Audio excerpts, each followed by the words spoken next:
Hello students, आज हम employ costing के रिमेनिंग कॉन्सेप्ट्स करेंगे, जिसमें कि आपका एक लेबर एफिशिएंसी रेशियोज है, फिर आपका लेबर टर्नओवर है, आपका ओवर टाइम है, और जो आइडियल टाइम है उसके रिगार्डिंग तो हमने ऑलरेडी डिस्कस कर लिया था, बट फिर भी एक बार रिवीजन में उसको लेंगे।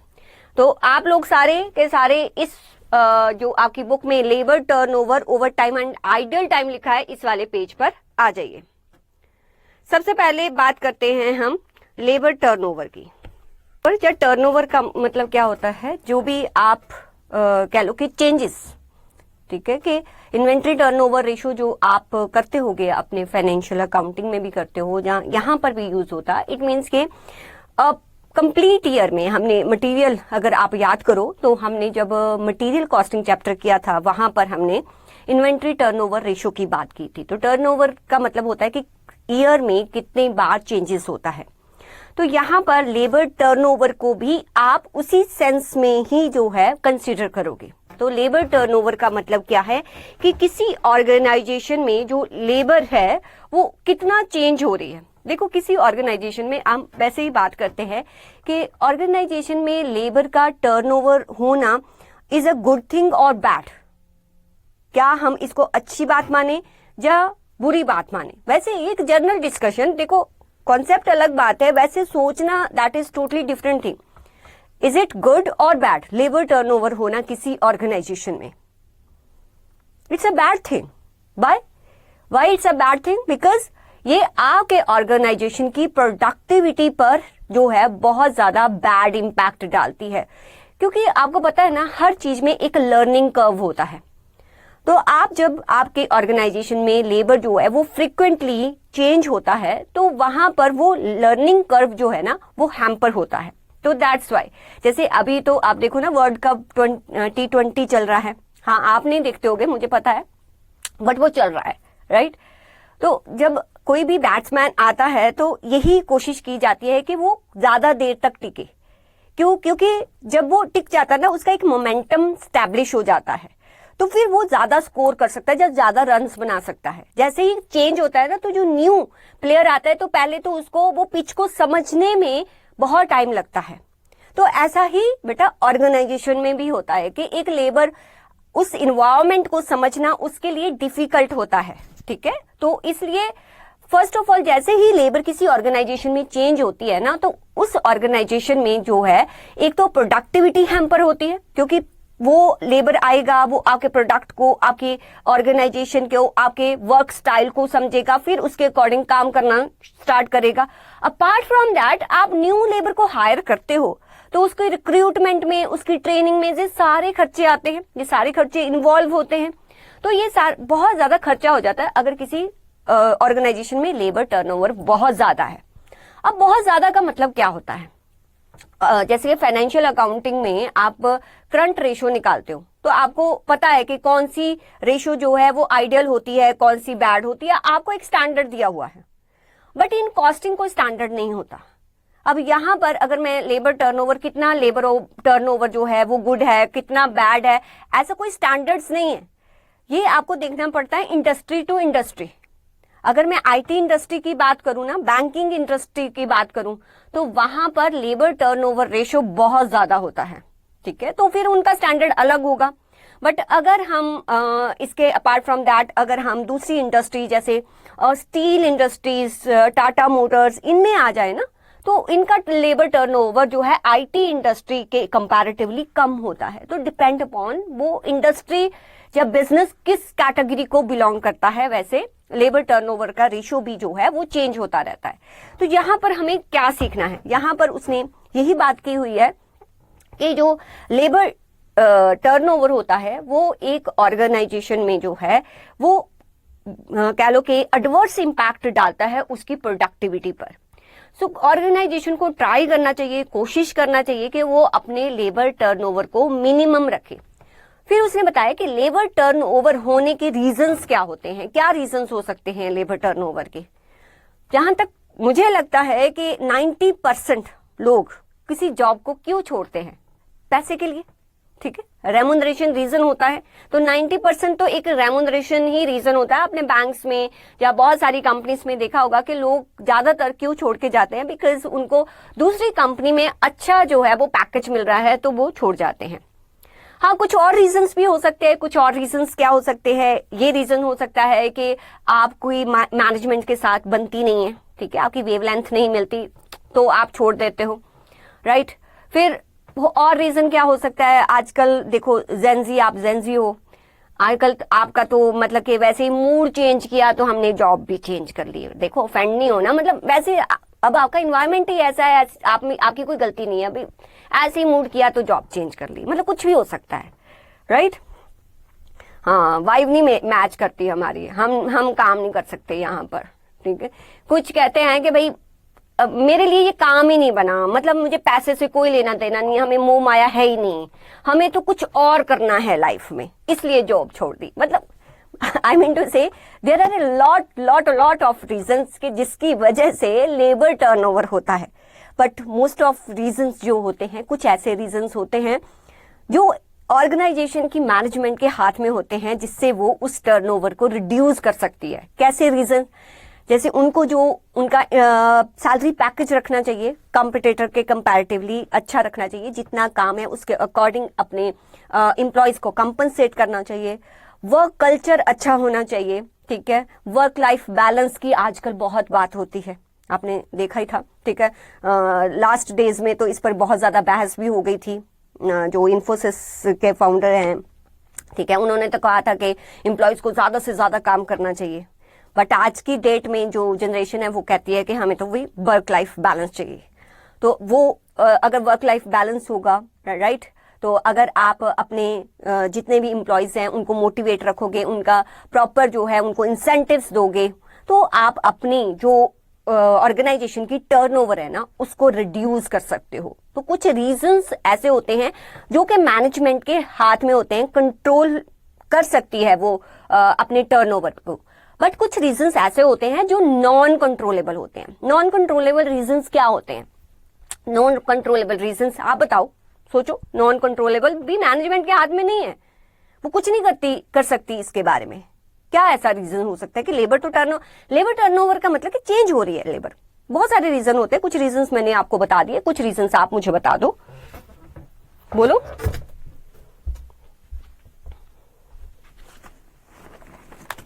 देखो सोचोगे नहीं तो कैसे पार्टिसिपेट करोगे, सोचना पड़ेगा ना आपको। थोड़ा सा मैं पेन को भी जब तक चार्ज कर लेती हूँ जब तक तुम सोचते हो।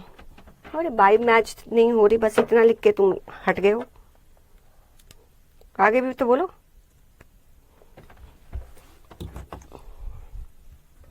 हाँ, क्या रीजंस हो सकते हैं? अरे किसी एम्प्लॉय की रिटायरमेंट हो रही है, गवर्नमेंट की पॉलिसी आ गई।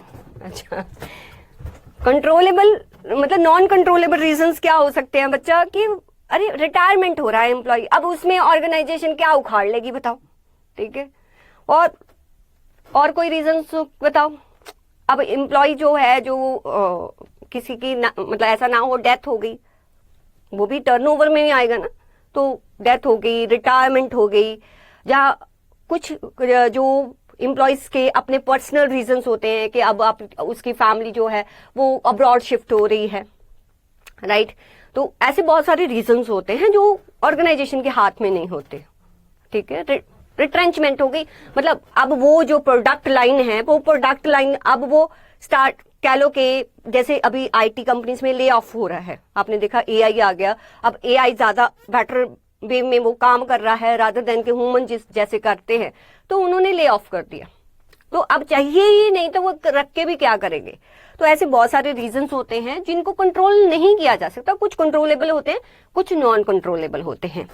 बट लेबर टर्नओवर की जब हम बात करते हैं तो हम हर टाइप की जो चेंजेस है उनको कंसिडर करते हैं। तो यहाँ पर लेबर टर्नओवर के बारे में क्या लिखा हुआ है एक बार हम रीड कर लेते हैं। कहता है labour turnover refers to the net departure of employees over a defined period of time. जब आप लेबर टर्नओवर कैलकुलेट करोगे ना, एक डिफाइंड पीरियड के लिए कैलकुलेट करोगे, ठीक है, कि इस पीरियड के लिए हमने कैलकुलेट करना है। In every organisation employees leave and new ones are recruited. हर एक ऑर्गेनाइजेशन में ये होता है। Creating the phenomena of labour turnover, ये आपका एक लेबर टर्नओवर का फेनोमेना क्रिएट करता है। It is the change in the composition of, means what is the labour turnover, जो आप वर्ड याद रखोगे यहाँ पर अंडरलाइन कर लो। It means the change in the composition of labour force. आपकी लेबर फोर्स में, ऑर्गेनाइजेशन की लेबर फोर्स के कॉम्पोजिशन में चेंज आ रही है। It can B divided into, आपकी जो वॉलंटरी या इनवॉलंटरी दोनों तरह की जो है वो कह लो कि टर्नओवर हो सकती है। अवॉइडेबल और अनअवॉइडेबल हो सकती है। वॉलंटरी का मतलब एम्प्लॉय खुद ही छोड़ के चला गया, ठीक है। इनवॉलंटरी वो नहीं चाहता था, बट ऑर्गेनाइजेशन को वो नहीं चाहिए था एम्प्लॉय, इसलिए उसको निकाल दिया गया, राइट। अब अगर उसकी रिटायरमेंट हो रही है, वो नहीं चाहता है कि वो काम छोड़े, बट नहीं, उसको जाना ही पड़ेगा। और अवॉइडेबल और अनअवॉइडेबल, अवॉइडेबल ये है कि आप अच्छा कॉम्पनसेशन दोगे तो एम्प्लॉय रुक जाएगा। अनअवॉइडेबल में क्या आ जाता है कि आपका कुछ अगर रिटायरमेंट हो गई, डेथ हो गई, या जो स्किल्स चाहिए थी उस एम्प्लॉय की, कुछ ऐसा उसके साथ हो गया कि अब वो उस काम के काबिल नहीं है, तो ऐसे अनअवॉइडेबल रीजंस होते हैं जिसकी वजह से एम्प्लॉय को जाना ही पड़ता है। तो ये कुछ लेबर टर्नओवर को इन कैटेगरीज में डिवाइड किया गया है। It can be measured by relating to the engagement and losses in the labour force to the total number employed at the beginning. मतलब ये कैसे हम निकालते हैं कि जितने भी total number employed at the beginning of the period होता है ना, उसके अकॉर्डिंग कितने चेंजेस आए पूरे पीरियड में, वो देखा जाता है कि वो चेंजेस कितने हुए और eight the end of period आपके पास कितने एम्प्लॉयज बच गए। तो उन चेंजेस को हम रेशियोज में कैलकुलेट करते हैं। तो यहां पर ये वाले याद रखना है आपको, जो आपके अगर ऑर्गेनाइजेशन में टर्नओवर बहुत ज्यादा है, आपकी ऑर्गेनाइजेशन में लेबर टर्नओवर बहुत ज्यादा है, उसको 3 कैटेगरी में डिवाइड किया है, ठीक है। कौन कौन सी कैटेगरी? पहला पर्सनल कॉजेस, जो टर्नओवर रेशियो है ना, अगर आपकी हाई दिख रही है तो आप देखो कि उसके कौन सी कैटेगरी में वो फॉल कर रहा है। पहला कैटेगरी क्या होगा कि एम्प्लॉय के कुछ पर्सनल रीजंस थे, जॉब डिससेटिस्फैक्शन थी, वो एनवायरमेंट को अच्छा नहीं उसको लगता था, उसकी कुछ फैमिली रिस्पॉन्सिबिलिटी थी, अब वो करियर चेंज करना चाहता था, रिटायरमेंट होगी या डेथ होगी, ये कुछ पर्सनल कॉजेस हो गए। एक होते हैं अनअवॉइडेबल कॉजेस। क्यों टर्नओवर हुआ? कि कुछ ऐसे रीजंस थे जो ऑर्गेनाइजेशन के हाथ में नहीं थे। वो कौन से रीजंस थे? वो रीजंस थे जैसे सीजनल ट्रेड है, रिट्रेंचमेंट, जैसे कि एक बच्चे ने बताया, ठीक है, मटेरियल का शॉर्टेज हो गया, ठीक है, कोई डिसिप्लिनरी रीजंस थे। डिसिप्लिनरी रीजंस के मतलब आपका बिहेवियर वैसा नहीं है जैसा ऑर्गेनाइजेशन में होना चाहिए, उसकी वजह से आपको निकाल दिया गया। अवॉइडेबल कॉजेस कौन से होते हैं? जिनको अवॉइड किया जा सकता था लेकिन फिर भी आपको निकाला गया, वो कौन कौन से होते हैं? ठीक है, जैसे लो पे है, अब ऑर्गेनाइजेशन अच्छा पे देती तो आप नहीं जाते, ठीक है। आपकी कंडीशंस, वर्किंग कंडीशन जो है अनसेटिस्फैक्ट्री हैं, राइट, आपको जैसा माहौल चाहिए था वो माहौल नहीं मिला, आपके कोवर्कर के साथ रिलेशंस अच्छे नहीं है, डिस्प्यूट होते हैं, आपको वो अमेनिटीज नहीं मिल रही हैं, आपको वर्क लाइफ बैलेंस नहीं मिल रहा है। These are the avoidable causes, जिसकी वजह से एक ऑर्गेनाइजेशन में जो है वो टर्नओवर होता है। अब लेबर टर्नओवर को मेजर कैसे किया जाता है? कैसे पता चले कि इस ऑर्गेनाइजेशन का जो टर्नओवर है बहुत ज्यादा है, इस ऑर्गेनाइजेशन का टर्नओवर जो है वो कम है? उसके लिए आप जो है रेशियो कैलकुलेट करोगे। देखो, जैसे आप फाइनेंशियल अकाउंट्स में ग्रॉस प्रॉफिट या नेट प्रॉफिट कैलकुलेट करते हो, दैट इज डिफरेंट थिंग। जब आप परसेंटेज ऑफ नेट प्रॉफिट और percentage of gross profit calculate करते हो तो मीन्स आप रिलेटिवली बताना चाहते हो कि भाई ये परसेंटेज है। देखो, एब्सोल्यूट फिगर से कभी भी कंपैरिजंस नहीं होते। जैसे एक ऑर्गेनाइजेशन कहती है कि हमारा लेबर जो है जो चेंज होता है वो 20 to 30 होता है, दूसरी कहती है कि हमारा 40 to 50 होता है, वो कंपैरिजंस नहीं हो सकता। आपका जो हमेशा कंपैरिजंस होता है ना ऑर्गेनाइजेशन का, वो रिलेटिव फिगर्स में होता है, दैट इज इन परसेंटेज। तो लेबर टर्नओवर हम कैलकुलेट कैसे करते हैं? यहाँ पर 4 दिए हैं, वैसे तो 3 फॉर्मूलाज ही होते हैं, बट सीएमए वालों कहते हैं कि हम कुछ खास करेंगे, हम एक एडिशनल फॉर्मूला यहाँ पर लगाएंगे। ये आपको 4 फॉर्मूलाज दिए हुए हैं। ये डिपेंड करता है कि ऑर्गेनाइजेशन की क्या सोच है, उसके अकॉर्डिंग वो अपनी लेबर टर्नओवर के लिए कोई भी फॉर्मूला चूज कर सकती है। तो कैसी सोच होगी उसके बारे में भी डिस्कशन करती हूँ। एक ऑर्गेनाइजेशन कहती है, अच्छा आप ही बताना, जो लेबर टर्नओवर है, मान लो कि मेरी ऑर्गेनाइजेशन में 100 एम्प्लॉयज थे। अब ध्यान से सुनो, अभी लिख नहीं सकती, थोड़ा चार्ज हो रहा है मेरा पेन। मेरी ऑर्गेनाइजेशन में 100 एम्प्लॉयज थे, ठीक है, कितने 100, और मुझे जो है मैंने 20 एम्प्लॉयज जो है वो निकाल दिए, राइट, और मैंने उनके प्लेसेस पर सिर्फ 5 एम्प्लॉयज मतलब 20 निकाल दिए, क्योंकि वो अनस्किल्ड थे। मुझे ऐसे एम्प्लॉयज चाहिए थे जो जिनमें जो है वो ज्यादा स्किल्स हो, क्योंकि वो काम जो है वो ज्यादा स्किल वाला पर्सन जो है जल्दी कर सकता था। मैंने 20 निकाले, उनके प्लेसेस पे मैंने सिर्फ 5 रखे, ठीक है, कितने निकाले 20, सिर्फ 5 रखे। मुझे बताओ, अगर मैं turnover ratio means change of labour देख रही हूं, मुझे 20 को कंसीडर चेक करना चाहिए कि 5 को कंसीडर करना चाहिए? आपकी सोच क्या कहती है? मैंने 20 निकाले, 5 रखे, ठीक है। अगर मैं लेबर का चेंज देखूं तो मुझे 20 कंसीडर करना चाहिए। 20 का मतलब जितने मुझे छोड़ के चले गए, कितने छोड़ के गए, सेपरेट जितने हुए 20, लेकिन मैंने रखे 5 है, मतलब मैंने रिप्लेस उनकी जगह पर कितने किए, 5। 20 मुझे मतलब कि 15 तो मुझे चाहिए ही नहीं थे। तो आपको 20 कंसीडर करना चाहिए कि 5 कंसीडर करना चाहिए? बताओ, 20 कंसीडर करना चाहिए कि 5 कंसीडर करना चाहिए? हाँ, देखो, जैसे आप सोचते हो ना कि भाई 20 मैंने निकाल दिए क्योंकि उसमें 15 मुझे चाहिए ही नहीं थे, तो मेरी टर्नओवर रेशो में वो 15 क्यों कंसीडर कर रहे हो? मुझे जितने चाहिए, कि प्रॉब्लम ये नहीं है, प्रॉब्लम जो आप 5 बोल रहे हो ना, तो आपकी सोच क्या कह रही है कि प्रॉब्लम ये नहीं है कि एम्प्लॉय मुझे छोड़ के चला गया, प्रॉब्लम ये है कि मैंने नया हायर किया, अब मुझे उसको ट्रेनिंग देनी पड़ेगी। देखो, ये सोच अगर आप रखते हो तो मतलब आप ये कह रहे हो कि मेरा टर्नओवर रेशो, जितने एम्प्लॉय मुझे छोड़ के चले गए उस पर मत कैलकुलेट करो, मेरा टर्नओवर रेशो उस पर कैलकुलेट करो जितनों ने मुझे न्यू ज्वाइन किया है, जितने मैंने रिप्लेस किए, वो टर्नओवर है मेरा। तो यहां पर अब थोड़ा सा ध्यान दो, सेपरेशन मेथड और रिप्लेसमेंट मेथड जो मैं बोल रही हूं वो ही यहां पर लिखा है। सेपरेशन मेथड क्या कहता है कि ऑर्गेनाइजेशन का जो टर्नओवर रेशियो है वो कैलकुलेट होना चाहिए जितने एम्प्लॉय उसको छोड़ के गए, मींस नंबर ऑफ सेपरेशन, जो मैंने आपको बोला 20 मैंने निकाले, चाहे मैंने निकाले खुद निकल गए, मतलब जितने मेरे से सेपरेट हो गए, ठीक है। वो कहता है कि पूरा जितने भी ऑर्गेनाइजेशन को छोड़ के चले गए उसको डिवाइड कर दो एवरेज नंबर ऑफ वर्कर्स। अब एवरेज कैसे निकलती है, बचपन से पता है, ओपनिंग जो भी हमारा लेबर होगा प्लस जितने eight the end of year मेरे पास क्लोजिंग वर्कर हैं, दोनों को प्लस करके डिवाइडेड बाय 2 कर दो। ये कह रहा है कि जितने मुझे छोड़ के चले गए ना, ऐसा करो आप उसको ऊपर रखो और एवरेज नंबर ऑफ वर्कर को नीचे रखो, इनटू 100 करो, तो मेरा जो है वो परसेंटेज निकल जाएगा। अब देखो इस केस में, तुम भी देखो इस केस में क्या होगा, 20 डिवाइडेड बाय 100 एम्प्लॉयज थे, 20 मैंने निकाल दिए, इंटू 100, 20% मेरा टर्नओवर है। रिप्लेसमेंट मेथड कहता तुम गलत कर रहे हो।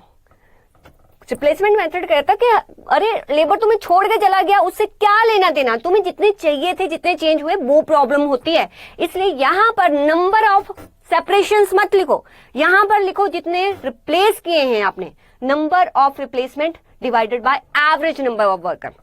मान लीजिए मेरा एवरेज नंबर ऑफ वर्कर 100 है, तो 5 डिवाइडेड बाय 100 इंटू 100, तो मेरी परसेंटेज कितनी दिखेगी, 5%, जबकि एक्चुअल में यही है कि 5%। देखो दोनों की सोच अलग है, दोनों की सोच अलग है, इसकी और इसकी, दोनों की सोच अलग है। अब आप सोचो कि हमने कौन सा लगाना है, अरे क्वेश्चन जो बोलेगा तुम वो लगाना, तुम्हें इनकी सोच से क्या लेना देना, ठीक है। तो यहां पर जो है नंबर ऑफ सेपरेशन और नंबर ऑफ रिप्लेसमेंट की बात कर रहे हैं। अब एक और मेथड आता है, एडिशन मेथड। वो कहता है तुम गलत कह रहे हो कि तुम्हें जितने छोड़ के चले गए, जितने तुमने रिप्लेस कर लिए। अरे चेंज पता क्या होता है, चेंज कितना क्या होता है, जितने तुम्हारे जो है एक्स्ट्रा एम्प्लॉयज आपकी ऑर्गेनाइजेशन में आए, छोड़ो कितने छोड़ के चले गए, कितने रिप्लेस, जितने एक्स्ट्रा आए। मैम एक्स्ट्रा रिप्लेसमेंट वही तो है जो एडिशन हुए, नहीं बच्चे, मैंने कहा मैंने 20 एम्प्लॉयज निकाले, उनके प्लेसेस पे 5 रखे। अब मैं लिख देती हूँ, हो गया होगा चार्ज, तुम्हें भी ध्यान रहेगा। मैंने आपको यहां पर बोला कि 20 एम्प्लॉयज मैंने निकाले और उनके प्लेसेस पर 5 रखे, राइट। ये कहता है कि total number of addition, total number of addition क्या हो सकती है, हो सकता है कि मैंने 30 एम्प्लॉय हायर किए। 30 कैसे, पता क्या हुआ कि 5 एम्प्लॉयज तो मैंने वो हायर किए जो कि ये 20 निकाले क्योंकि ये अनस्किल्ड थे, कुछ भी हो सकता है रीजंस, ठीक है, और उनके प्लेसेस पे मैंने 5 हायर किए, ठीक है। और जो इसमें 5 तो वो हैं जो मैंने ऑलरेडी रिप्लेस किए, और 25 एम्प्लॉइज वो हैं जो कि मैंने एक नया यूनिट बनाया है, वहां पर मैंने न्यू हायरिंग किया, किसी को रिप्लेस नहीं किया, वो मेरी न्यू हायरिंग है, ये है न्यू हायरिंग। अब इसकी सोच क्या कहती है? इसकी सोच कहती है आपके ऑर्गेनाइजेशन में नया, ये भी यही कह रहा है कि जो आपको हायर करने पड़े वो आपकी प्रॉब्लम है, जो आपको छोड़ के चले गए वो आपकी प्रॉब्लम नहीं है, जो आपको हायर करने पड़े। ये कह रहा है कि हायर वो छोड़ने के प्लेस पर जो आए हैं वही तो टर्नओवर हुआ। कहता नहीं नहीं नहीं नहीं, जो आपको नए भी लाने पड़े वो भी तो टर्नओवर में आएंगे, वो भी तो चेंजेस में है।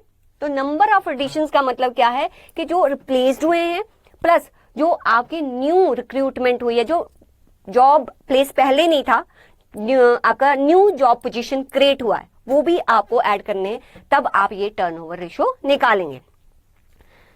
अब एक और मेथड आया, फ्लक्स। कहते मैं भी फ्लक्स करूंगा, फ्लक्स नहीं होता, फ्लैक्स करूंगा, कुछ ऐसे बोलते हो ना तुम लोग कि मैं भी फ्लैक्स करूंगा, मैं भी कुछ अलग सा बताऊंगा।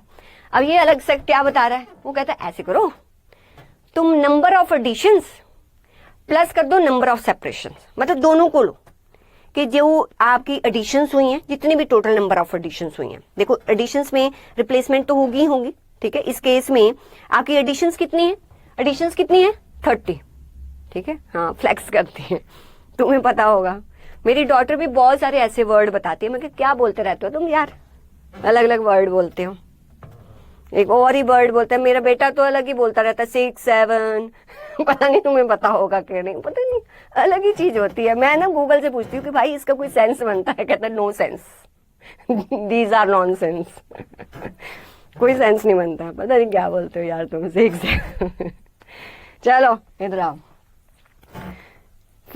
हाँ, ये कहता है फ्लेक्स मेथड कहता है कि जितने एडिशंस हुए आप ना दोनों चीजों को कंसीडर करो, क्योंकि एडिशन जितने हुए 30, ठीक है, प्लस आपकी जितनी सेपरेशंस हुई हैं, सेपरेशन कितनी हुई? 20, दोनों को प्लस करो। मींस हम सारी न्यू एडिशंस को भी ले रहे हैं, जितने हमारे एम्प्लॉय गए, ठीक है, इधर देखो, जितने हमारे एम्प्लॉय गए 20 गए, 30 आए, ठीक है, उनको करो प्लस और उनको एवरेज करो, ठीक है, उनको करो प्लस और उनको कर दो एवरेज, तो आपको एग्जैक्ट टर्नओवर पता चलेगा, ठीक है। ये भाई साहब अलग ही सोच रहे हैं, वो कहते सब कुछ करो, एडिशंस लो, जितने गए जितने आए उसका एवरेज कर दो तुम, एवरेज करके फिर देखो, फिर एग्जैक्ट टर्नओवर तुम्हें पता चलेगी। तो ये हैं आपके सारे के सारे मेथड्स, ठीक है। तो कौन कौन से हमारे लेबर टर्नओवर के मेथड्स हैं, एक बार देख लेते हैं बेटा। एडिशन मेथड, इस मेथड में क्या बोल रहा है कि use this method, number of employees added during a particular period is taken into consideration for computing the labour turnover. जितने भी ऐड हुए, whether it is a replacement, whether it is a new addition, सभी को consider करेंगे आप, ठीक है। Separation method क्या कहता है? In this method instead of taking a number of employees added, कहता वो मत लो, ठीक है, आप सिर्फ ये बताओ नंबर ऑफ एम्प्लॉइज लेफ्ट, आपको कितने छोड़ के चले गए, उसी से तो चेंज हुआ, ठीक है। तो सिर्फ छोड़ के जितने गए ना उनको कंसीडर करो, मतलब लाइफ में इनके लिए ये ज्यादा मैटर करता है कि हमें कौन छोड़ के चला गया, ठीक है, हमें कौन अकेला छोड़ गया, तो वो सेपरेशन मेथड। रिप्लेसमेंट मेथड कहता है कि in this method neither additions nor separation are taken into consideration. क्या एडिशन कहते सेपरेशन लगा रखा है, the number of employ replace is taken, अरे जितने तुमने रिप्लेस किए वो इंपॉर्टेंट है, वो आप जो है यहां पर कंसीडर करोगे। फ्लेक्स मेथड क्या कहता है कि under this method labour turnover is computed by taking into consideration the additions as well as separation, ठीक है, दोनों को आपने कंसीडर करना है। The turnover can also computed by taking replacement and separation. आप थोड़ा सा यहां पर ध्यान देना, अब इन्होंने पता क्या किया होगा, अगर तो आपका कह लो कि एडिशन नया यूनिट बना है, नंबर ऑफ एडिशंस किए हैं प्लस नंबर ऑफ सेपरेशन, फिर आप ना डिवाइडेड बाय 2 करना। लेकिन अगर आपके ना न्यू एडिशंस नहीं हुए, आपका सिर्फ रिप्लेसमेंट है, आपके पास सिर्फ रिप्लेसमेंट है और प्लस आपके पास सिर्फ सेपरेशन है, ठीक है, तो यहां पर डिवाइडेड बाय 2 नहीं करना, फिर सिर्फ रिप्लेसमेंट। वो कहता है ना कि आप जो है इस टर्नओवर को कैसे कैलकुलेट कर सकते हो, आप रिप्लेसमेंट एंड सेपरेशन लेके भी कर सकते हो, पर उस टाइम इसको डिवाइडेड बाय 2 नहीं करना। एडिशंस होगा तो डिवाइडेड बाय 2 करना, अगर सिर्फ रिप्लेसमेंट और सेपरेशन है फिर डिवाइडेड बाय 2 नहीं करना। ऐसा क्यों है मैं आपको आंसर नहीं कर सकती, मुझे नहीं पता इन्होंने ऐसे क्यों किया है, ठीक है। दूसरे मटेरियल्स में ऐसा नहीं है, सीएमए के मटेरियल में है, इसलिए जैसा लिखा हुआ है हमारा फर्ज बनता है, हमारा कर्तव्य है, हम इसको फॉलो करें। तो ये आप याद रखेंगे। फिर है cost of labour turnover. Cost of labour turnover का मतलब कि जो लेबर टर्नओवर होती है, ठीक है। अच्छा ये बात कर लूं कि जैसे ये 5% आया या 20% आया, ये कैसे पता चले? आप रेशियो तो कैलकुलेट कर लोगे। अब कैसे पता चले कि ये परसेंटेज गुड है या बैड है? कोई स्टैंडर्ड तो है नहीं। इसको ना कैलकुलेट, ऐसा कुछ लिखा नहीं हुआ, लेकिन आप अपने कह लो कि नॉलेज के लिए जानो। इसको देखने के लिए हम जो इंडस्ट्री का स्टैंडर्ड होगा ना, जिस इंडस्ट्री में हम काम करते हैं, अगर आप आईटी इंडस्ट्री में हो तो आप देखो कि उस इंडस्ट्री में टर्नओवर कितना रहता है। अगर उसका 11% है एंड आपकी कंपनी का 5% है, अब वो इंडस्ट्री कैसे कैलकुलेट करती है, फिर उस मेथड के अकॉर्डिंग अपना कैलकुलेट करके देखो टर्नओवर। अगर उस इंडस्ट्री के कंपैरेटिवली तुम्हारा जो टर्नओवर है कम है, तो इट मीन्स कि तुम्हारा एम्प्लॉय सेटिस्फाइड है, तुम्हारा वर्क कल्चर अच्छा है, जो आप स्किल्ड पर्सन है, टैलेंटेड पर्सन है, उसको आपकी कंपनी अट्रैक्ट करती है। बट अगर आपका जो टर्नओवर है उस इंडस्ट्री के जो भी टर्नओवर है उससे हाई है, इट मीन्स कि आपको उस पर काम करना चाहिए। इससे आपकी प्रोडक्टिविटी पर बहुत ज्यादा असर आ रहा होगा, इससे आपकी प्रॉफिटेबिलिटी भी इम्पैक्ट हो रही होगी, तो उस पर आपको काम करना पड़ेगा। अब कॉस्ट ऑफ लेबर टर्नओवर क्या होता है कि लेबर टर्नओवर को रिड्यूस करने के लिए ऑर्गेनाइजेशन को कुछ खर्चे करने पड़ते हैं, ठीक है। एक खर्चा होता है प्रिवेंटिव कॉस्ट, एक खर्चा होता है रिप्लेसमेंट कॉस्ट। प्रिवेंटिव कॉस्ट क्या होती है कि हमें प्रिवेंटिव कॉस्ट की जाती है कि हमें रिप्लेसमेंट कॉस्ट ना करनी पड़े। इसका मतलब क्या है कि मैं चाहती हूं कि मेरी ऑर्गेनाइजेशन में मैंने जो एम्प्लॉय हायर किया है ना, वो कंप्लीट सेटिस्फाइड रहे, तो इसलिए उसको टाइम टू टाइम मैं इंसेंटिव्स देती हूँ, बोनस देती हूँ। अच्छा आपने देखा होगा बहुत सारी रिक्रिएशनल एक्टिविटीज भी ऑर्गेनाइजेशन करती हैं, अपने एम्प्लॉयज को बाहर घुमाने के लिए लेके जाती हैं, ठीक है। फेस्टिवल सेलिब्रेट करती है, पार्टीज रखती हैं, बोनसेस देती है, इंसेंटिव्स देती है, उनको टाइम टू टाइम जो न्यू स्किल्स आती है उनकी ट्रेनिंग प्रोवाइड करती है। मतलब ऐसे बहुत सारे खर्चे करती हैं। ये खर्चे क्यों किए जाते हैं कि हमारा एम्प्लॉय हमें छोड़ के ना जाए। तो अल्टीमेटली एम्प्लॉय को बांध के रखने के लिए आप कोई खर्चा कर रहे हो, इट मीन्स कि आप रिप्लेसमेंट कॉस्ट नहीं करना चाहते, इसलिए पहले से ही प्रिवेंटिव कॉस्ट कर रहे हो, तो that is called preventive cost. Preventive cost के हम अपनी रिप्लेसमेंट कॉस्ट को अवॉइड करें, उसके लिए पहले से कुछ खर्चे करके रखते हो, this is called the preventive cost. Preventive cost में क्या क्या आएगा? आप एम्प्लॉयज को बहुत सारे बेनिफिट्स देते हो। कैसे कैसे बेनिफिट्स देते हो? आप उनका हेल्थ इंश्योरेंस करवा के देते हो, उनके लिए रिटायरमेंट प्लान्स हैं और वेलनेस प्रोग्राम्स उनके लिए करते हो, सो दैट के जॉब सेटिस्फेक्शन और लॉयल्टी को आप इम्प्रूव कर पाओ। फिर आप उनको ट्रेनिंग, न्यू स्किल्स पर ट्रेनिंग देते हो, ठीक है। उनके करियर ग्रोथ के लिए टाइम टू टाइम काम करते हो, तो उस पर खर्चा किया जाता है। वर्क प्लेस वेलनेस प्रोग्राम जो है वो आप लॉन्च करते हो, जिससे कि उनकी ओवरऑल जो जॉब सेटिस्फेक्शन है उसको इंक्रीज किया जाए। कंपिटेटिव कंपनसेशन, जितना कंपिटेटर सैलरी दे रहा है आप उसके अकॉर्डिंग इंक्रीज उनको देते हो, उतना इंक्रीज एवरी ईयर देते हो, बोनसेस देते हो, वो हो गया आपका। एम्प्लॉय रिकॉग्निशन प्रोग्राम, जैसे आपने देखा होगा ना, बहुत सारे रेस्टोरेंट में जाते हो तो वहां लिखा होता है एम्प्लॉय ऑफ द मंथ, ठीक है, एक रिकॉग्निशन मिलती है। फिर बहुत सारे अवार्ड शो भी किए जाते हैं। हर कोई मॉनेटरी टर्म्स में नहीं हम कंपेयर कर सकते, ऐसे किसी एम्प्लॉय को रिकॉग्निशन देना, उसमें भी एक एम्प्लॉय जो है सेटिस्फाई फील करता है, वो कहता है कि ये इस बार एम्प्लॉय ऑफ द मंथ बना, मैं नेक्स्ट टाइम बनूंगा। बैंक्स में भी होता है, तो ऐसे प्रोग्राम्स चलाए जाते हैं सो दैट जो एम्प्लॉय अपने आप में मोटिवेटेड फील करे। अगर आप ज्यादा प्रिवेंटिव कॉस्ट नहीं इनकट करोगे तो ऑर्गेनाइजेशन को कौन सी कॉस्ट इनकट करनी पड़ेगी? Replacement cost. रिप्लेसमेंट कॉस्ट क्या होता है? रिप्लेसमेंट कॉस्ट होता है कि एम्प्लॉय अब आपको छोड़ के चला गया, अब आपको न्यू एम्प्लॉय हायर करना पड़ेगा। न्यू एम्प्लॉय हायर करोगे तो उसकी रिक्रूटमेंट पर, उसकी ट्रेनिंग पर, ठीक है, जो इनिशियल पीरियड में जो आपका प्रोडक्शन का लॉस होगा वो कॉस्ट, ये सारी कॉस्ट जो है वो रिप्लेसमेंट कॉस्ट में आती है। कौन कौन सी कॉस्ट होती है आपकी, पढ़ लेते हैं। रिप्लेसमेंट कॉस्ट क्या होता है? Replacement cost encompass the financial outlay associated with the recruitment or training of new employees, as well as subsequent impact on the productivity and efficiency resulting the inexperience of the newly acquired workforce। जो आपने new workforce को acquired किया है, उसकी inefficiency और inexperience की वजह से जो आपका प्रोडक्टिविटी लॉस होता है वो भी आपका रिप्लेसमेंट कॉस्ट का पार्ट बनता है।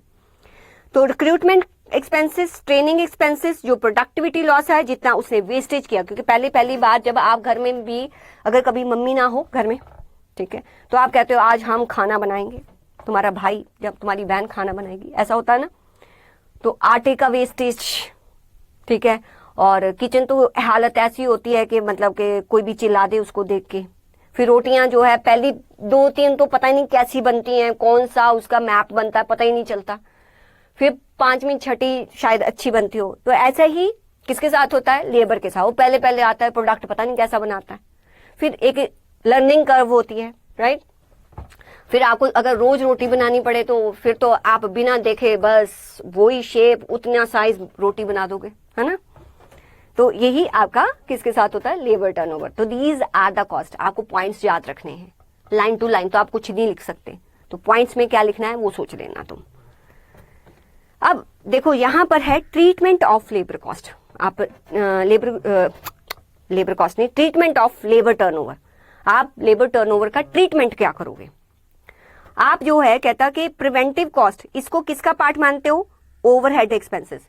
क्योंकि कॉस्ट अकाउंटिंग स्टैंडर्ड हम 7 जब करेंगे ना, तब वहां लिखा होगा कि आप इसको किसके अंडर लेके जाओगे। तो किसके अंडर लेके जाते हैं? जितना भी आप प्रिवेंटिव कॉस्ट है ना उसको ओवरहेड एक्सपेंसेस में जो है वो लेके जाते हो, और आप अपोर्शन करते हो जितने भी नंबर ऑफ एम्प्लॉयज होंगे। जैसे डिपार्टमेंट्स में आगे ओवरहेड का चैप्टर हम करेंगे कि हमें कैसे पता चले कि किसी डिपार्टमेंट का कितना कॉस्ट है, मार्केटिंग डिपार्टमेंट का कितना खर्चा है, फाइनेंस डिपार्टमेंट का, अकाउंटिंग डिपार्टमेंट का।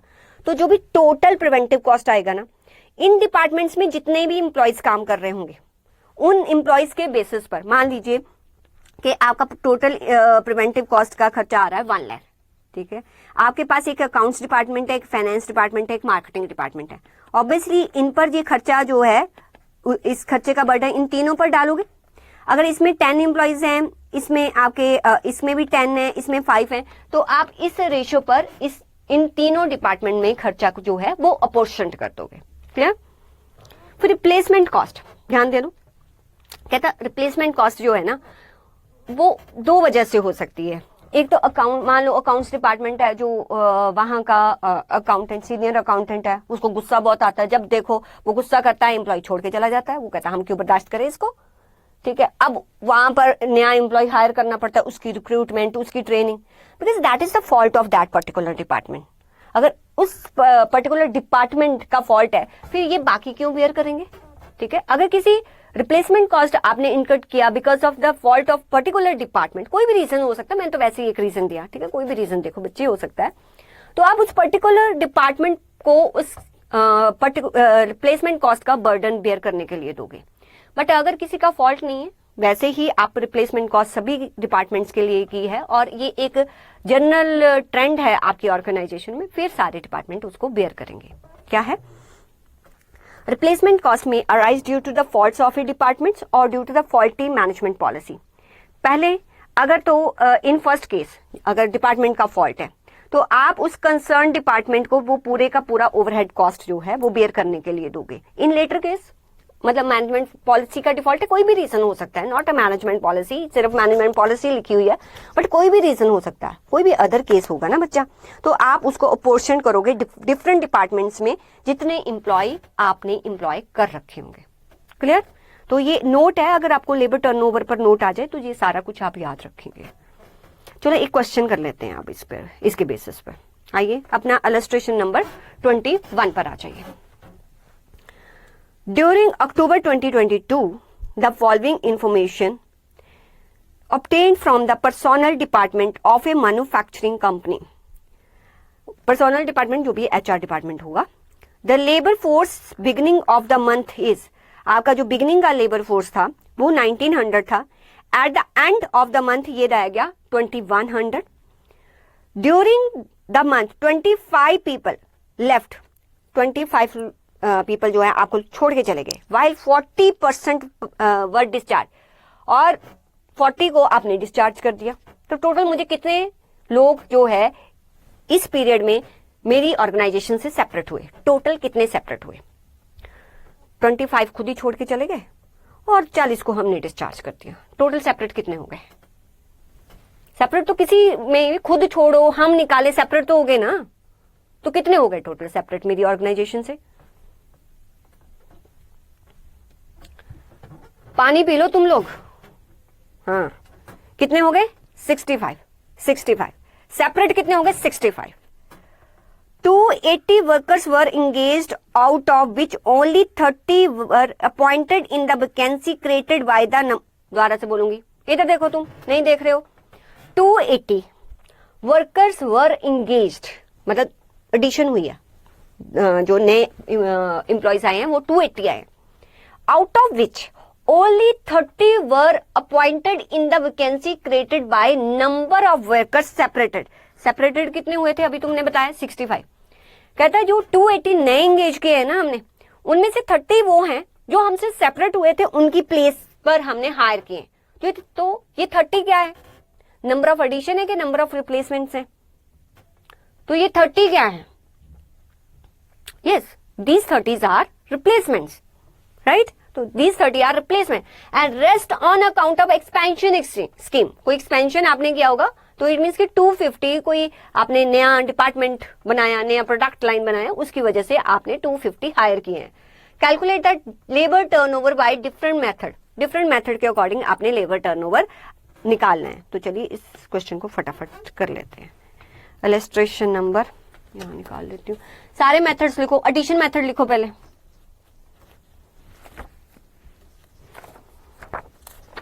सारे मेथड लिख के अब लेबर टर्नओवर निकाल दो। मैंने एडिशन बता दिया, रिप्लेसमेंट बता दिया, मेथड्स के अकॉर्डिंग निकाल दो, कैलकुलेट करो।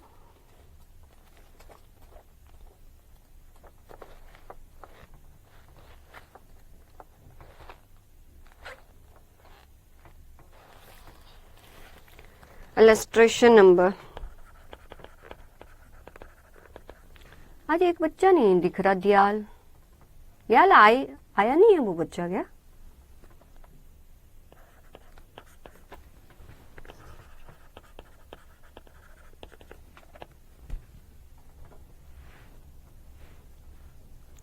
Computation of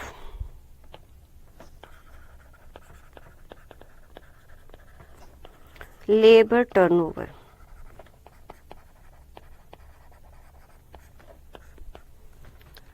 अच्छा, इसकी थ्योरी ऑलरेडी मैंने ना अपलोड कर दी होगी, वो एक ही साथ है, पूरा मटेरियल, लेबर, एम्प्लॉय, सबकी थ्योरी। तो थ्योरी आप एक बार देख लेना इसकी। Addition method. एडिशन मेथड क्या कह रहा है कि जितना आपका नंबर ऑफ एडिशंस होंगी और divided average number of worker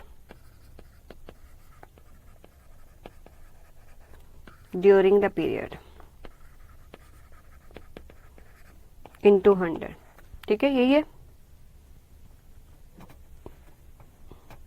ओह, जो आपका मटेरियल कॉस्टिंग का है ना, राइट, एडिशन मेथड क्या होता है? Number of addition, average number of workers during the period. Number of addition आपको ऑलरेडी क्वेश्चन में दी हुई हैं, that is 280। Average number of workers आपके कैसे निकलेंगे? चाहे आप बिगिनिंग में ही निकाल लो, एवरेज नंबर ऑफ वर्कर्स कैसे निकलेंगे? जो भी आपका ओपनिंग वर्कर्स होंगे दैट इज 1900 और एट द एंड 2100 है, डिवाइडेड बाय 2, तो कितने हो जाएंगे आपके? 2000। These are the average number of workers. तो 2000 मल्टीप्लाई बाय 100 कर दीजिए। ये एडिशन मेथड के अकॉर्डिंग आपको परसेंटेज पता चल जाएगी। तो कितनी आई है बता देना। फिर सेकंड मेथड होता है हमारा सेपरेशन मेथड, जो कि ये बोलता है कि जितने एम्प्लॉयज सेपरेट हुए हैं, नंबर ऑफ सेपरेशंस और divided by average number of workers during the period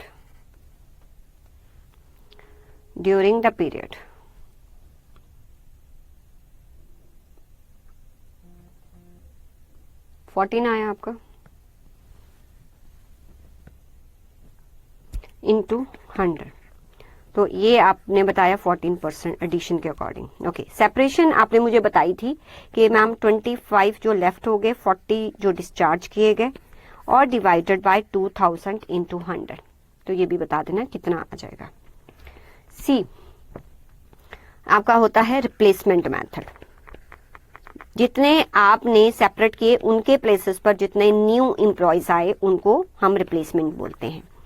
तो आपका number of replacement already question में दिया है कि 280 हमने न्यू हायरिंग की थी, सबका निकाल भी दिया, और उसके प्लेसेस पे सिर्फ 30 वो हैं जो कि हमने सेपरेट एम्प्लॉयज के प्लेसेस पर हायर किए हैं। 30 डिवाइडेड बाय 2000 इंटू 100, ठीक है, ये निकाल लें। डी आपका फ्लक्स मेथड, ये कहता है आप हाफ करेंगे किसका, जो भी आपके नंबर ऑफ एडिशंस हैं प्लस जो भी आपकी नंबर ऑफ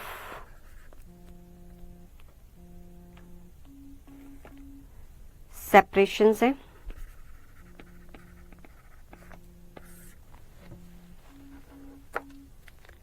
दो मिनट बचे।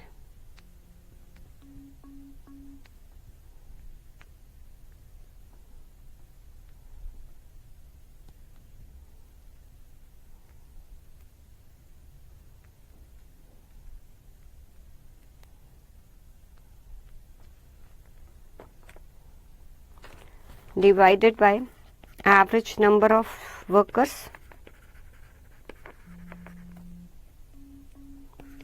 during the period, during the period लिखो।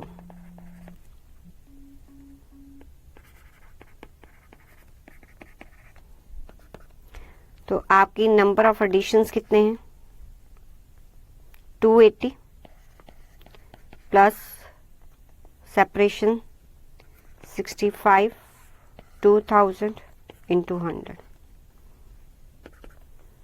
मुझे बता दिया था किसी बच्चे ने सेपरेशन के अकॉर्डिंग आया 3.25% और रिप्लेसमेंट के अकॉर्डिंग आया 1.5% और फ्लक्स के अकॉर्डिंग आया आपका 8.625%। ठीक है भाई, सबका आ गया। क्या बात है इशिता, सारे फटाफट निकाल दिया आपने। चलो ठीक है, नेक्स्ट इलस्ट्रेशन नंबर 22, ये तो फटाफट कर लोगे आप। The extracts from the payroll of messrs Maheshwari brothers are as follow. क्या दिया हुआ है, number of employees at the beginning 150, at the end 200। It means 150 plus 200 divided by 2, जो भी आपका आएगा दैट इज कितना आ जाएगा 175 अराउंड, देख लेना, वो आपका एवरेज आ जाएगा। ठीक है, नंबर ऑफ एम्प्लॉयज जो रिजाइन करके, अब आप आंसर करेंगे, रिजाइन किए हैं 20, नंबर ऑफ एम्प्लॉयज जो है हमने डिस्चार्ज किए हैं 5, number of employees replace due to resignation and discharges that is 20। So tell me about how much is separated, how much employees are separated, how many, sorry how many, not how much, how many employees are separated, that is 20 plus 5, 25, and how many are replaced, that's are replaced कितने हैं 20। कोई extra editions के बारे में तो बताया नहीं गया, यहाँ पर कोई एडिशंस के बारे में तो नहीं बताया गया। तो इट मीन्स कि अगर वो कहता है ना कि labour turnover rate for the factory different methods, तो न्यू एडिशंस तो हुए नहीं, तो एडिशन वाला मेथड नहीं लगाना। ठीक है, यहाँ तो सिर्फ रिप्लेस्ड हुए हैं और सेपरेट हुए हैं, तो सेपरेशन मेथड लगा दो, रिप्लेसमेंट मेथड लगा दो और फ्लैक्स मेथड लगा दो। अब देखो, जब आपने सेपरेशन किया तो 25 से किया, रिप्लेस किया तो 20 से किया, जब फ्लैक्स करोगे तो 25 प्लस 20 से करोगे। ठीक है, तो ये आपका टर्नओवर आ जाएगा। तो इसमें मुझे नहीं लगता कि मुझे कुछ करवाने की जरूरत है, तो दिस इज योर होमवर्क, ये होमवर्क है, हो जाएगा ना, इसमें कुछ है नहीं इस क्वेश्चन में, तो ये आप खुद करोगे।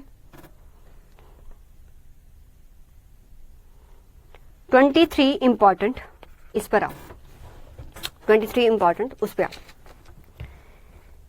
क्या बताया हुआ, the management of XYZ limited is worried about the increasing labour turnover in the factory.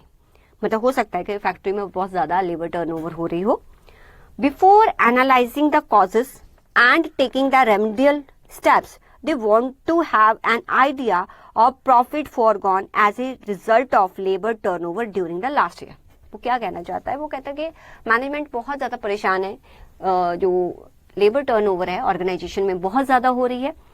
Remedial steps लेने से पहले वो ये जानना चाहते हैं कि जो लास्ट टाइम इतना उनका लेबर टर्नओवर हुआ उसकी वजह से उनको कितना जो है प्रॉफिट का लॉस हुआ, कितना उनको प्रॉफिट जो है वो गंवाना पड़ा, उसके बारे में वो बात करना चाहते हैं। फिर आपको ऑब्वियसली फिर लास्ट ईयर की कुछ इंफॉर्मेशन दे रखी होगी।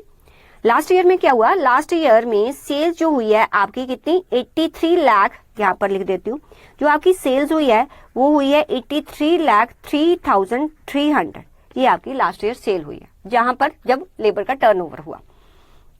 And the profit volume ratio is 20%।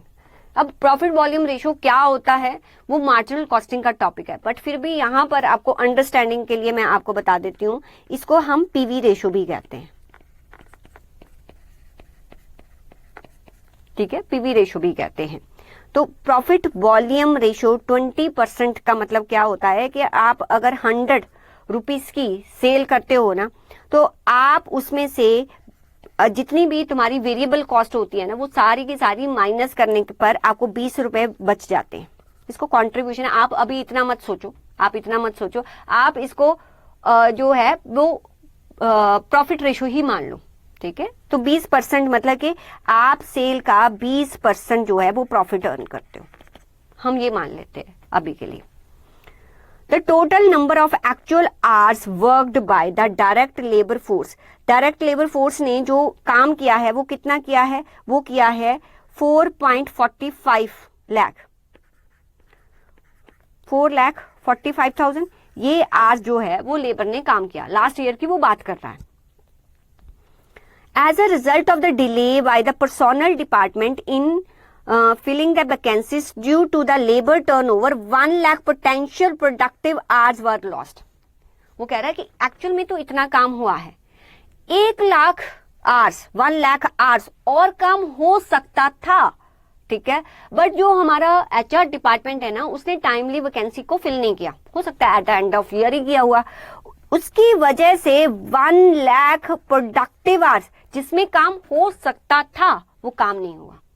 ठीक है, second, the actual direct labour hours, actual direct labour hours मतलब इसकी बात कर रहा है, वो इसकी बात कर रहा है। कहता जो एक्चुअल डायरेक्ट लेबर ये वो आवर्स है जो काम हो सकता था, क्योंकि आपने वैकेंसी जो है वो फिल नहीं की टाइमली, ये काम हुआ नहीं है।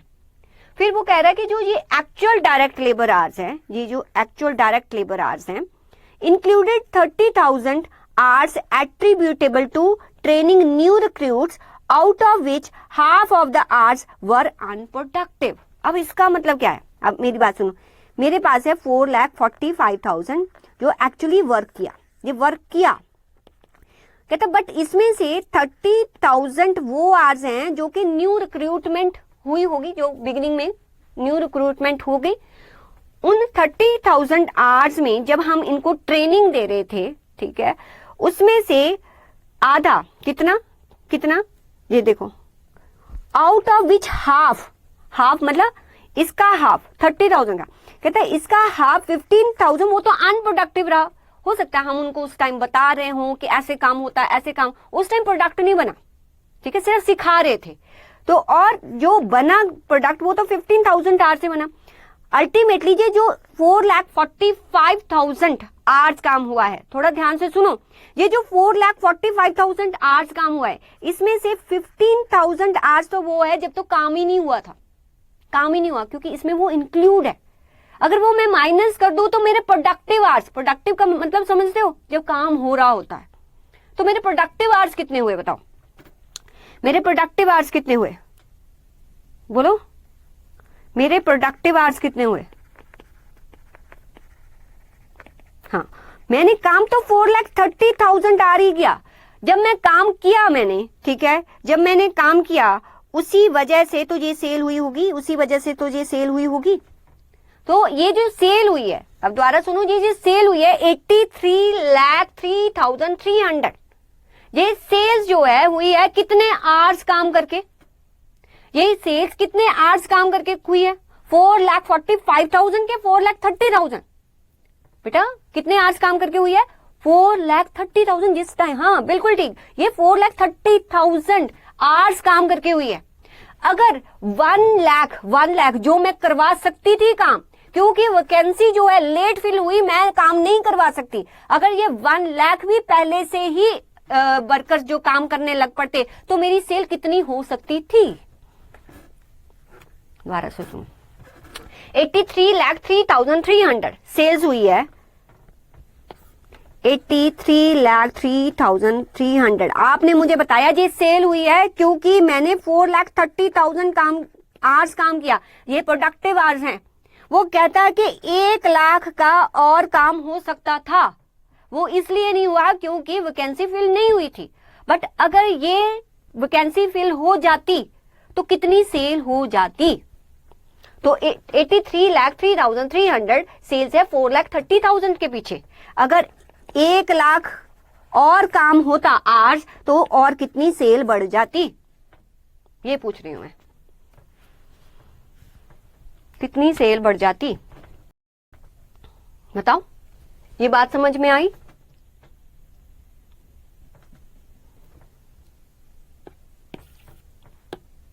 बोलो कितनी सेल्स हो जाती? हाँ 19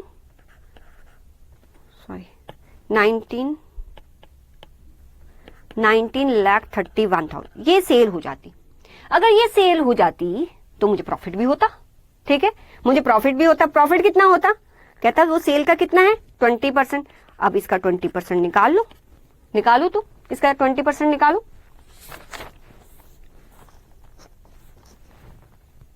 निकालो इसका 20%। हाँ, ये कितना आया आपका? 3,86,200।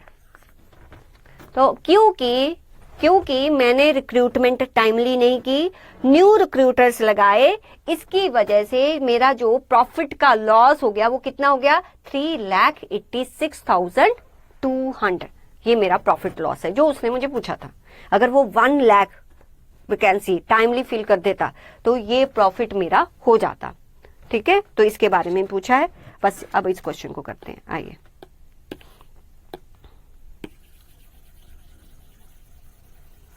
अच्छा, आगे भी तो पढ़ना है, रुको रुको रुको रुको, आगे भी तो पढ़ना है, और भी कुछ दिया हुआ है उसने।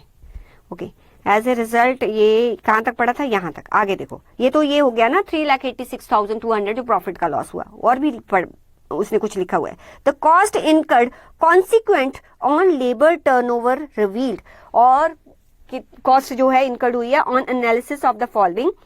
Settlement cost due to living, क्योंकि कुछ एम्प्लॉयज को हमने निकाला, उनके साथ कुछ सेटलमेंट की होगी, उसके लिए हमें खर्चा करना पड़ा 43,820। अगर वो आप नहीं निकालते तो ये खर्चा नहीं करना पड़ता, ये भी एक्स्ट्रा आपका लॉस है। रिक्रूटमेंट कॉस्ट, और जो रिक्रूटमेंट की आपने एजेंसीज को पैसे दिए होंगे वो है 26,740। और सिलेक्शन कॉस्ट पर आया 12,750 का खर्चा, और ट्रेनिंग कॉस्ट पे आया 30,490। अब सोचो, एक तो प्रॉफिट लॉस हो गया, एक ये सारे खर्चे आए, इन सबको ऐड कर दो, ये है आपका टोटल खर्चा आपकी लेबर टर्नओवर की वजह से। ठीक है, तो सबसे इंपॉर्टेंट खर्चा जो निकालना था, बाकी तो दिए हुए हैं, वो ये है। ये कैसे निकालोगे? This is the important one. तो आइए इस क्वेश्चन को करते हैं। इंपॉर्टेंट क्वेश्चन है, कौन सा है? Illustration number 23।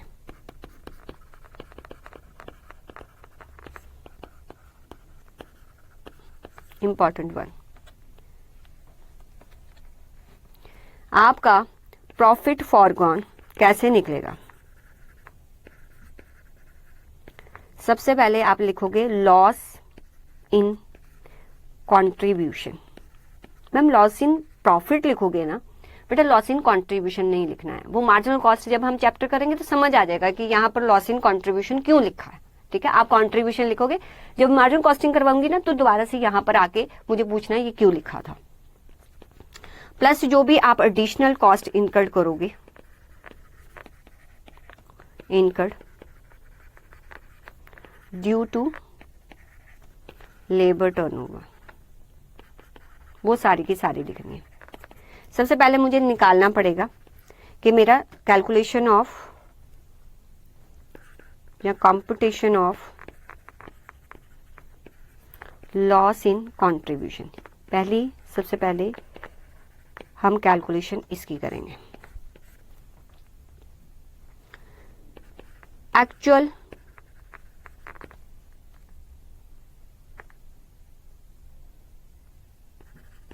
वर्किंग आवर्स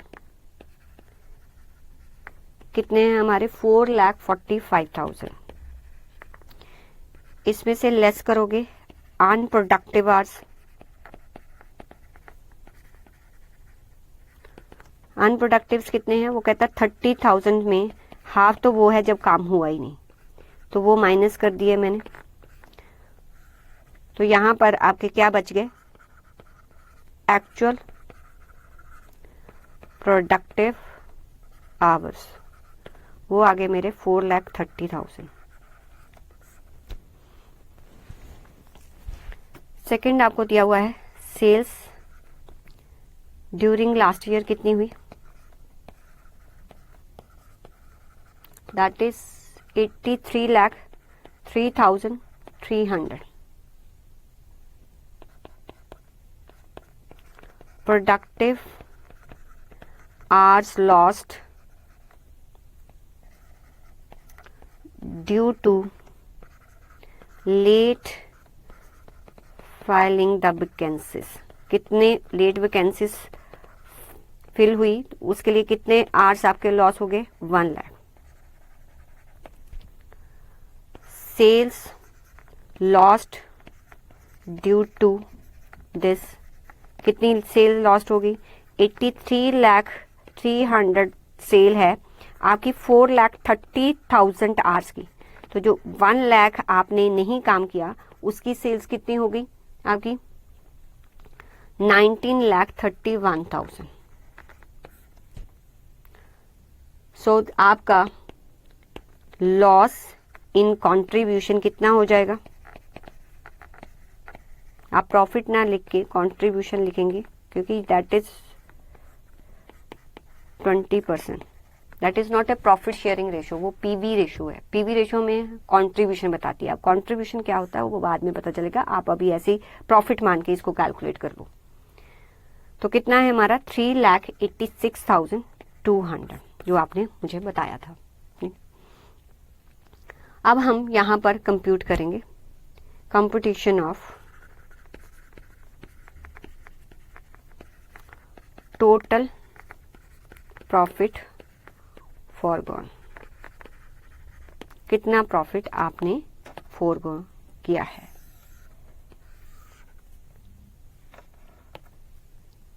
जितना आपने कंट्रीब्यूशन लॉस्ट किया वो लिखेंगे, दैट इज 3,86,200। फिर आपका सेटलमेंट कॉस्ट जो था वो था आपका 43,820। फिर आपने रिक्रूटमेंट कॉस्ट इनकर्ड किया जो कि था 26,740। फिर आपका सिलेक्शन कॉस्ट था 12,750। फिर आपका ट्रेनिंग कॉस्ट था 30,490। प्रॉफिट फॉरगॉन कितना हो गया आपका?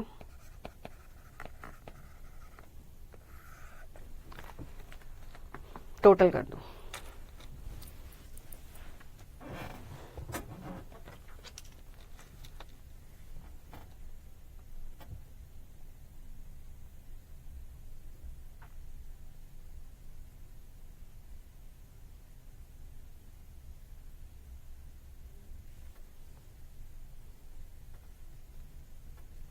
कितना आया आपका?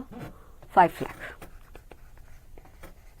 चलो, राइट, ठीक है। तो ये क्वेश्चन हमारा लेबर टर्नओवर से रिलेटेड था। इंपॉर्टेंट क्या था? स्टार मार्क किस पे करना है? इस पे। ये कैसी कैलकुलेशन, बाकी तो सीधी सीधी थी, ठीक है। इंपॉर्टेंट है, एक बार इस क्वेश्चन को जरूर देखना है। आइए नेक्स्ट। अब बात करेंगे ओवर टाइम की। ठीक है, अब हम बात करते हैं एक और concept, that is over time. Over time का मतलब क्या होता है? ओवर टाइम मीन्स कि जब आपको जो भी आपका स्टैंडर्ड टाइम्स हैं, जहाँ जो आपके रेगुलर आवर्स हैं, अगर आप ओवर एंड अबव उसके काम करते हो, वो आपका ओवर टाइम होता है। ठीक है, तो over time means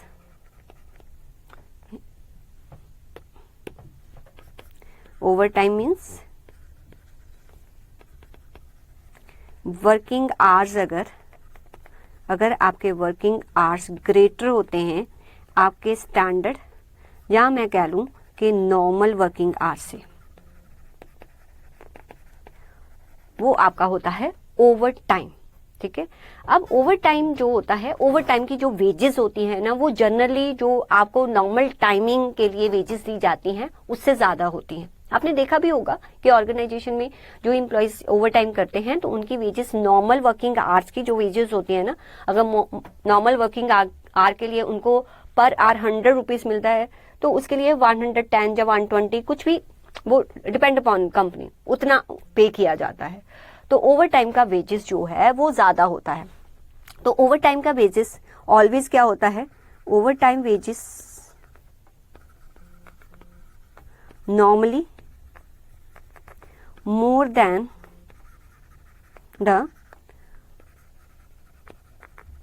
normal wages, और आप कह सकते हो स्टैंडर्ड वेजेस, जो स्टैंडर्ड वेज रेट सेट किया है, नॉर्मल वेज रेट, या ऐसे लिख लो कि नॉर्मल वेज रेट जो होता है, ओवर टाइम वेज रेट जो होता है, वो normally more than the normal wage rate और स्टैंडर्ड वेज रेट, उससे ज्यादा होता है।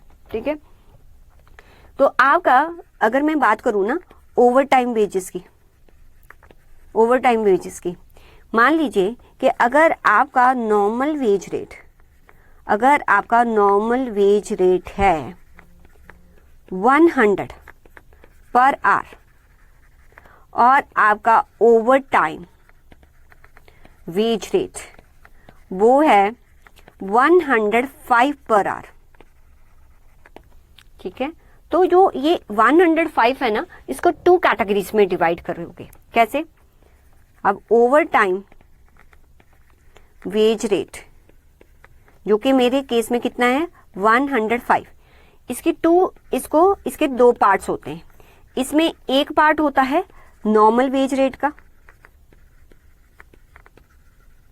जो कि है ₹100, और एक होता है जो नॉर्मल वेज रेट के ऊपर होगा ना, उसको हम कहते हैं ओवर टाइम प्रीमियम। ठीक है, उसको क्या बोला जाता है? Over time premium. वो कितना है? ₹5। इन दोनों को प्लस करने पर मेरा ओवर टाइम वेज रेट बनता है। ठीक है, इसलिए अगर कभी दिया हो ना over time wage rate, that is different thing. अगर आपको उसने दिया ना ओवर टाइम प्रीमियम, तो ओवर टाइम प्रीमियम क्या होता है? जो ओवर एंड अबव आप नॉर्मल वेज रेट से देते हो ना, उसको हम क्या कहते हैं? Over time premium. तो ये ओवर टाइम प्रीमियम इसलिए दिया जाता है क्योंकि वर्कर आपका नॉर्मल वर्किंग आवर से ज्यादा काम कर रहा है। अब बात आती है कि देखो, ये तो आप नॉर्मली कैलकुलेट कर लोगे।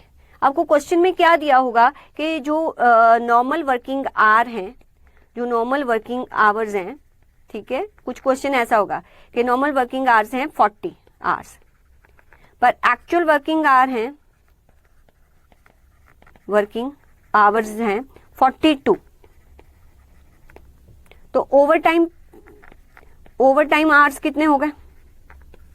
42 माइनस 40, 2 आवर्स हो गए।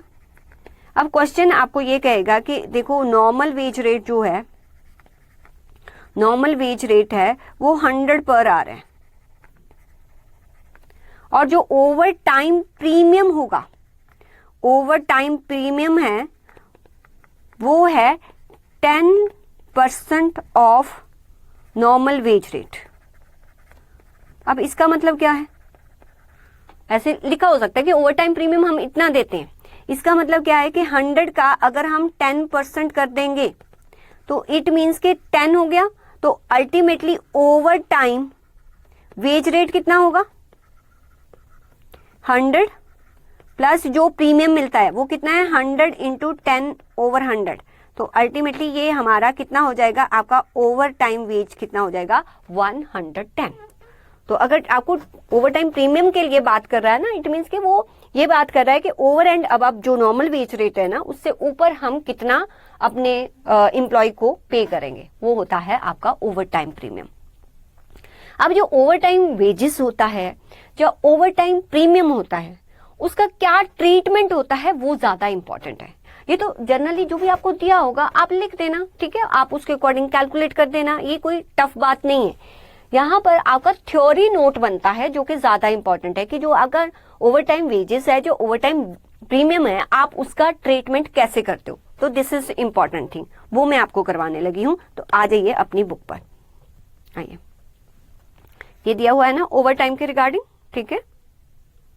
ओवर टाइम हम क्यों करते हैं, पहले उसके रीजंस हमें पता होना चाहिए। देखो वैसे ही जनरली अगर मैं बात करूं तो ओवर टाइम क्यों किया जाता है, हो सकता है शॉर्टेज ऑफ लेबर है इसलिए, या आपकी टाइट डेडलाइंस आपके पास आ रही हैं तो आप ओवर टाइम करवाते हो, या जनरली कुछ दिन ऐसा होता है कि रश हो जाता है तो ओवर टाइम एम्प्लॉयज को करना पड़ता है, या कोई सीजनल किसी का बिजनेस होता है तो जब सीजन होता है तो उस टाइम बहुत ज्यादा वर्कलोड होता है, तो जनरली जो वर्कर्स हैं, क्योंकि वहां न्यू हायरिंग नहीं की जाती क्योंकि ऑफ सीजन में वो फ्री बैठे रहते हैं, तो जब सीजन होटल इंडस्ट्री जो होती है ना जनरली वहां पर ओवर टाइम फिर काफी होता है, क्योंकि अगर हिल स्टेशन पर है तो लोग जो है वो समर्स में वहां पर जाते हैं तो वहां पर रश ज्यादा होता है, तो वो उनका जो है सीजन होता है, तो उस टाइम उनको ओवर टाइम उनके वर्कर्स को करना पड़ता है। तो there are a lot of reasons जिसकी वजह से ओवर टाइम हो सकता है।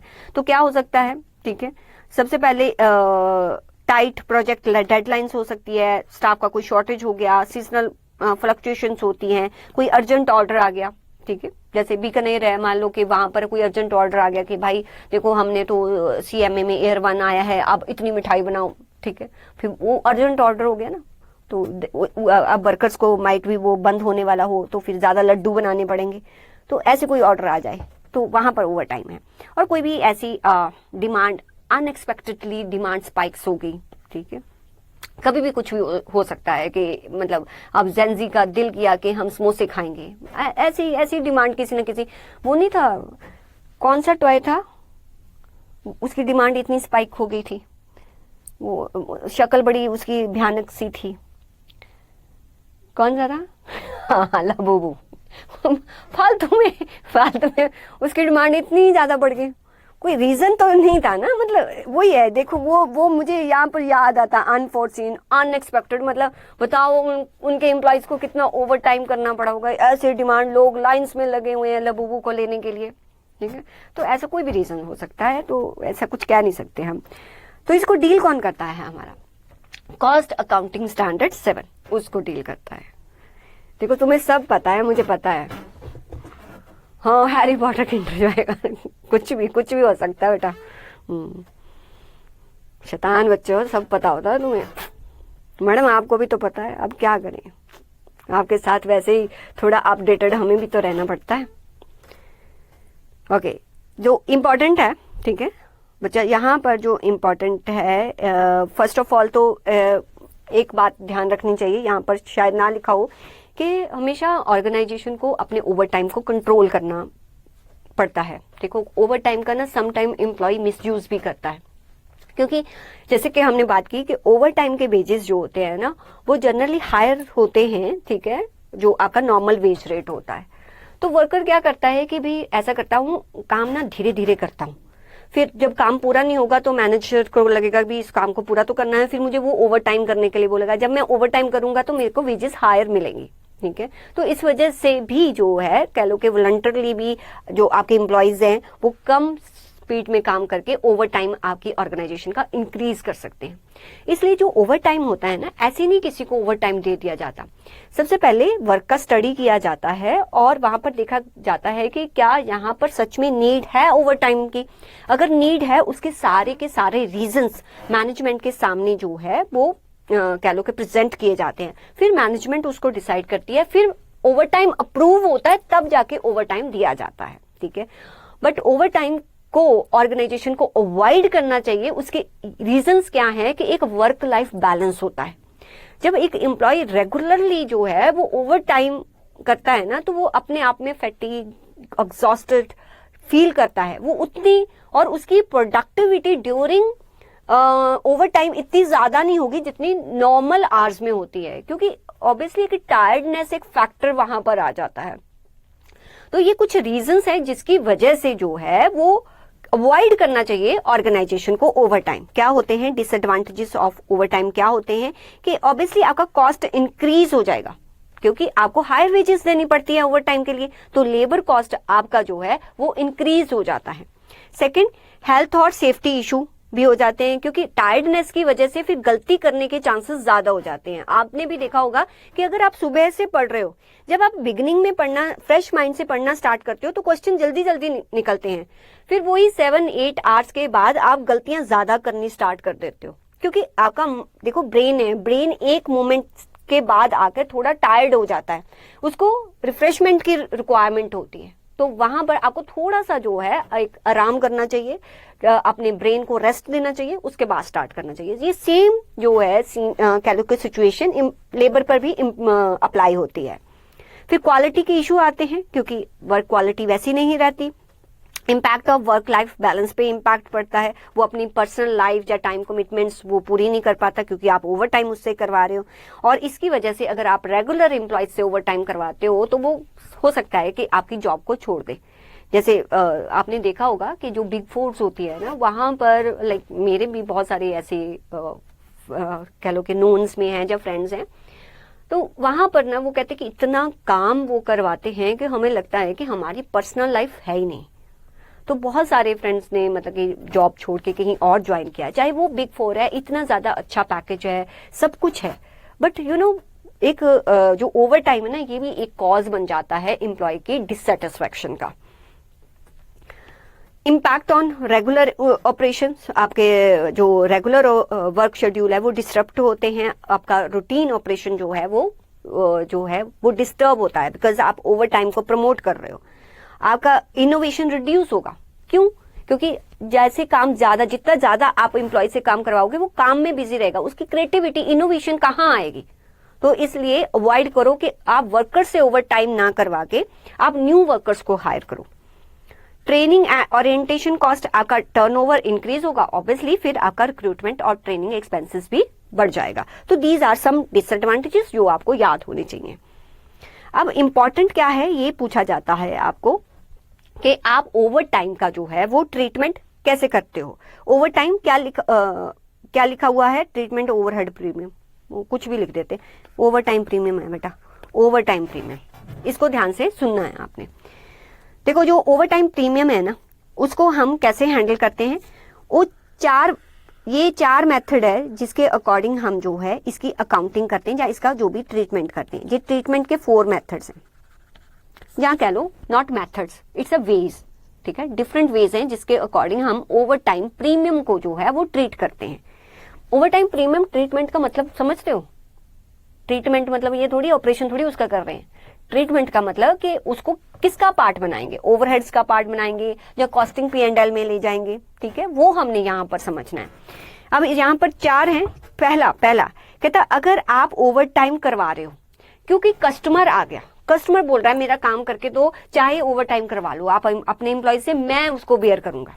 जैसे मैंने आपको बताया कि आपका ईयर 1 आ गया, आप लड्डू बनवा रहे हो बीकानेर से, आप कहो कि नहीं जी ओवर टाइम करवाओ, आज ही चाहिए, सुबह तक तो सारे मोहल्ले में बांटेंगे हम।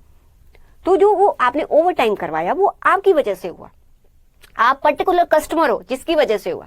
इसलिए जो ओवर टाइम की जो जितनी भी वेजेस होंगी ना, चाहे वो वेजेस है या ओवर टाइम प्रीमियम है, वो सारे का सारा बर्डन किस पर आना चाहिए? वो आप पर आना चाहिए, आपकी कॉस्ट में ऐड होगा।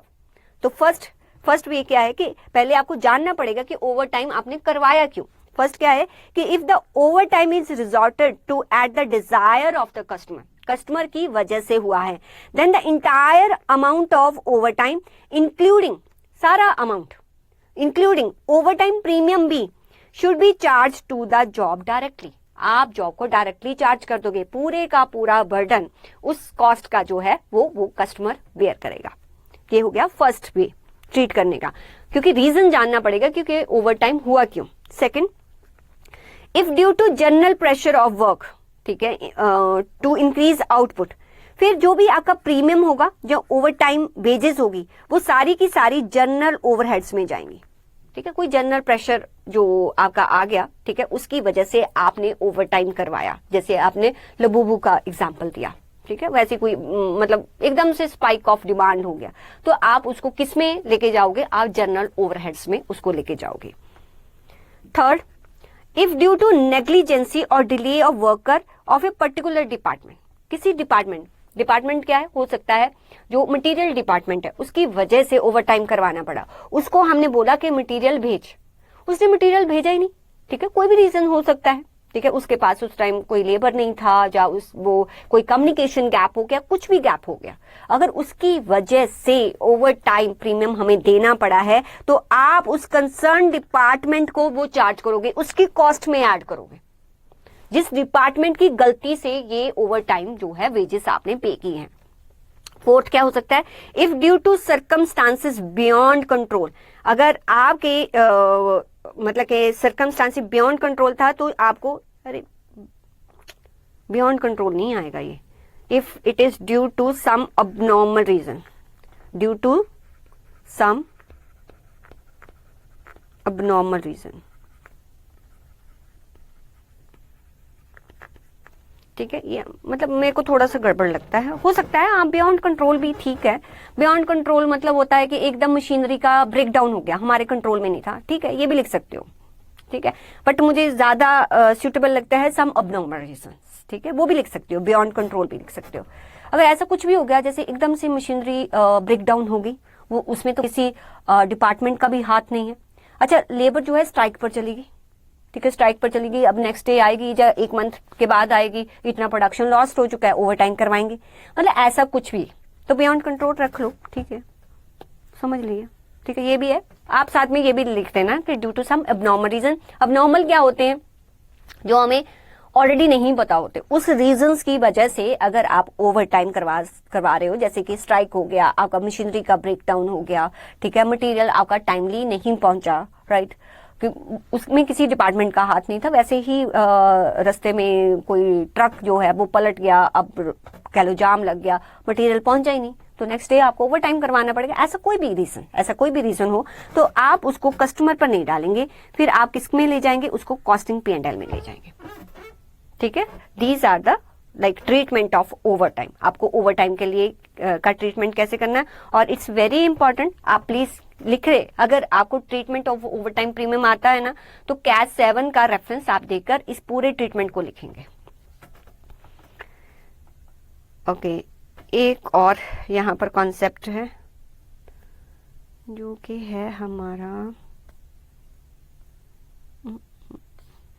मुझे लगता है एक और क्लास चली जाएगी इस पर, तो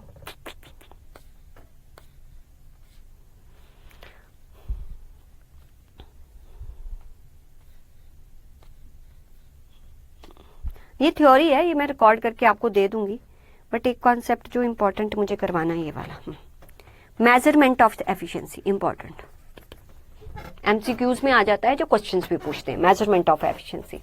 देखो, बिगिनिंग में ही जब हम एम्प्लॉय कॉस्ट कर रहे थे, तो वहां पर बिगिनिंग में ही मैंने आपको बता दिया था कि एम्प्लॉय को मोटिवेट करने के लिए, उसकी एफिशिएंसी को इम्प्रूव करने के लिए आप ऑलवेज आपको क्या करना पड़ता है? इंसेंटिवाइज करना पड़ता है अपने एम्प्लॉय को मोटिवेट करने के लिए, कुछ एक्स्ट्रा पेमेंट करनी पड़ती है। देखो, पेमेंट तो हम तब करेंगे जब हमें ये पता होगा कि वो एफिशिएंट कितना है। अब एफिशिएंसी, लेबर की एफिशिएंसी, अच्छा लेबर की एफिशिएंसी, हाँ, हमने जो है एक्चुअल जो भी आपका आउटपुट था और स्टैंडर्ड या actual production divided by standard production into 100, ये हम एफिशिएंसी, लेबर की एफिशिएंसी चेक करने के लिए जो है वो यूज करते हैं। बट मेरी बात सुनो, जब हम ना सिर्फ एफिशिएंसी चेक करना जरूरी नहीं होता, एक पूरे ऑर्गेनाइजेशन जो है वो कैसे काम कर रहा है ना, हमें सब कुछ उसके बहुत सारे फैक्टर्स चेक करने पड़ते हैं, सो दैट के हम अपने वर्क को जो प्रॉपर अलाइंड कर पाए। इसका मतलब क्या है? पहले मैं ना इसको एक एग्जांपल के साथ समझाती हूँ। किस पे बात कर रही हूँ मैं? लेबर एफिशिएंसी के बारे में।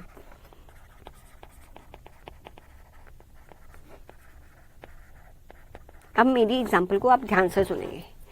मान लो कि हम ये कहते हैं कि ऑर्गेनाइजेशन में जो है वो 10 आवर्स काम होगा, ठीक है, 10 आवर्स काम होगा, राइट। और जो प्रोडक्शन होगा, जो स्टैंडर्ड टाइम है, ये है टोटल टाइम अवेलेबल, ये है टोटल टाइम अवेलेबल, इतना काम होगा, ठीक है। और स्टैंडर्ड टाइम जो है ना पर यूनिट के लिए वो है 1 आवर, ठीक है। ध्यान से देखो, जो एक्चुअल प्रोडक्शन हुआ, एक्चुअल प्रोडक्शन हुआ वो हुआ 7 यूनिट, और जो एक्चुअल वर्किंग आवर्स थे, वर्किंग आवर्स थे वो थे 5 आवर्स।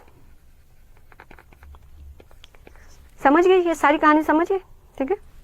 अब अगर मैं सिर्फ इस पे बात करूं कि मैं देखना चाहती हूं कि मेरा लेबर एफिशिएंट है कि नहीं, अगर मैं लेबर की एफिशिएंसी पर ही सिर्फ बात करती हूँ, उसी पे ही बात करना चाहती हूँ, तो मेरे पास 2 मेथड है।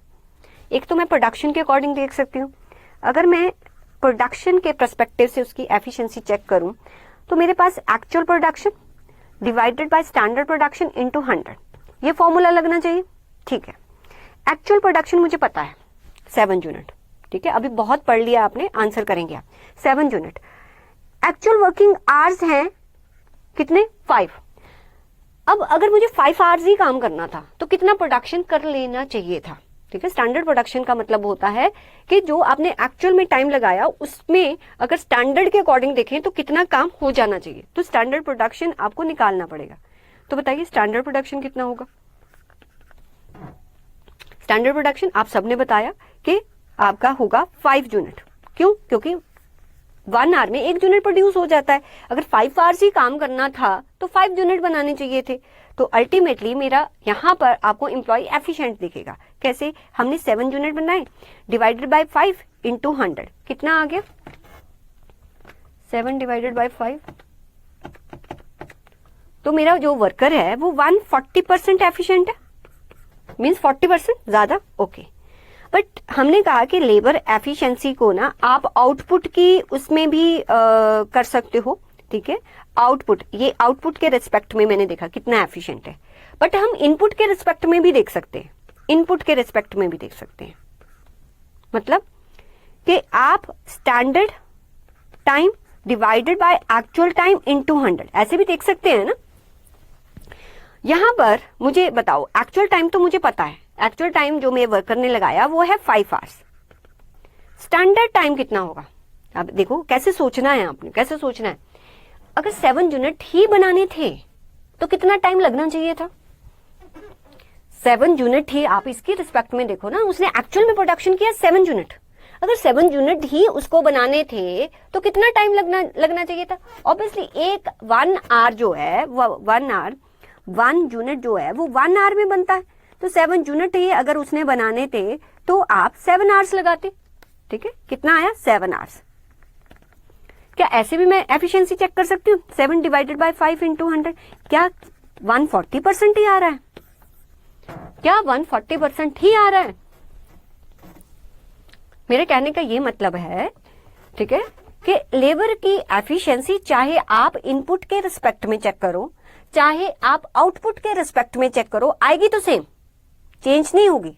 ये हम पहले भी कर चुके हैं। तो एफिशिएंसी आप कैसे भी चेक करो, इनपुट के रिस्पेक्ट में करो, चाहे आप उसके आउटपुट के रिस्पेक्ट में करो। ये तो हो गया। ये रेशियो जो है ना बेटा, ये दिखाती है कि मेरा लेबर एफिशिएंट है।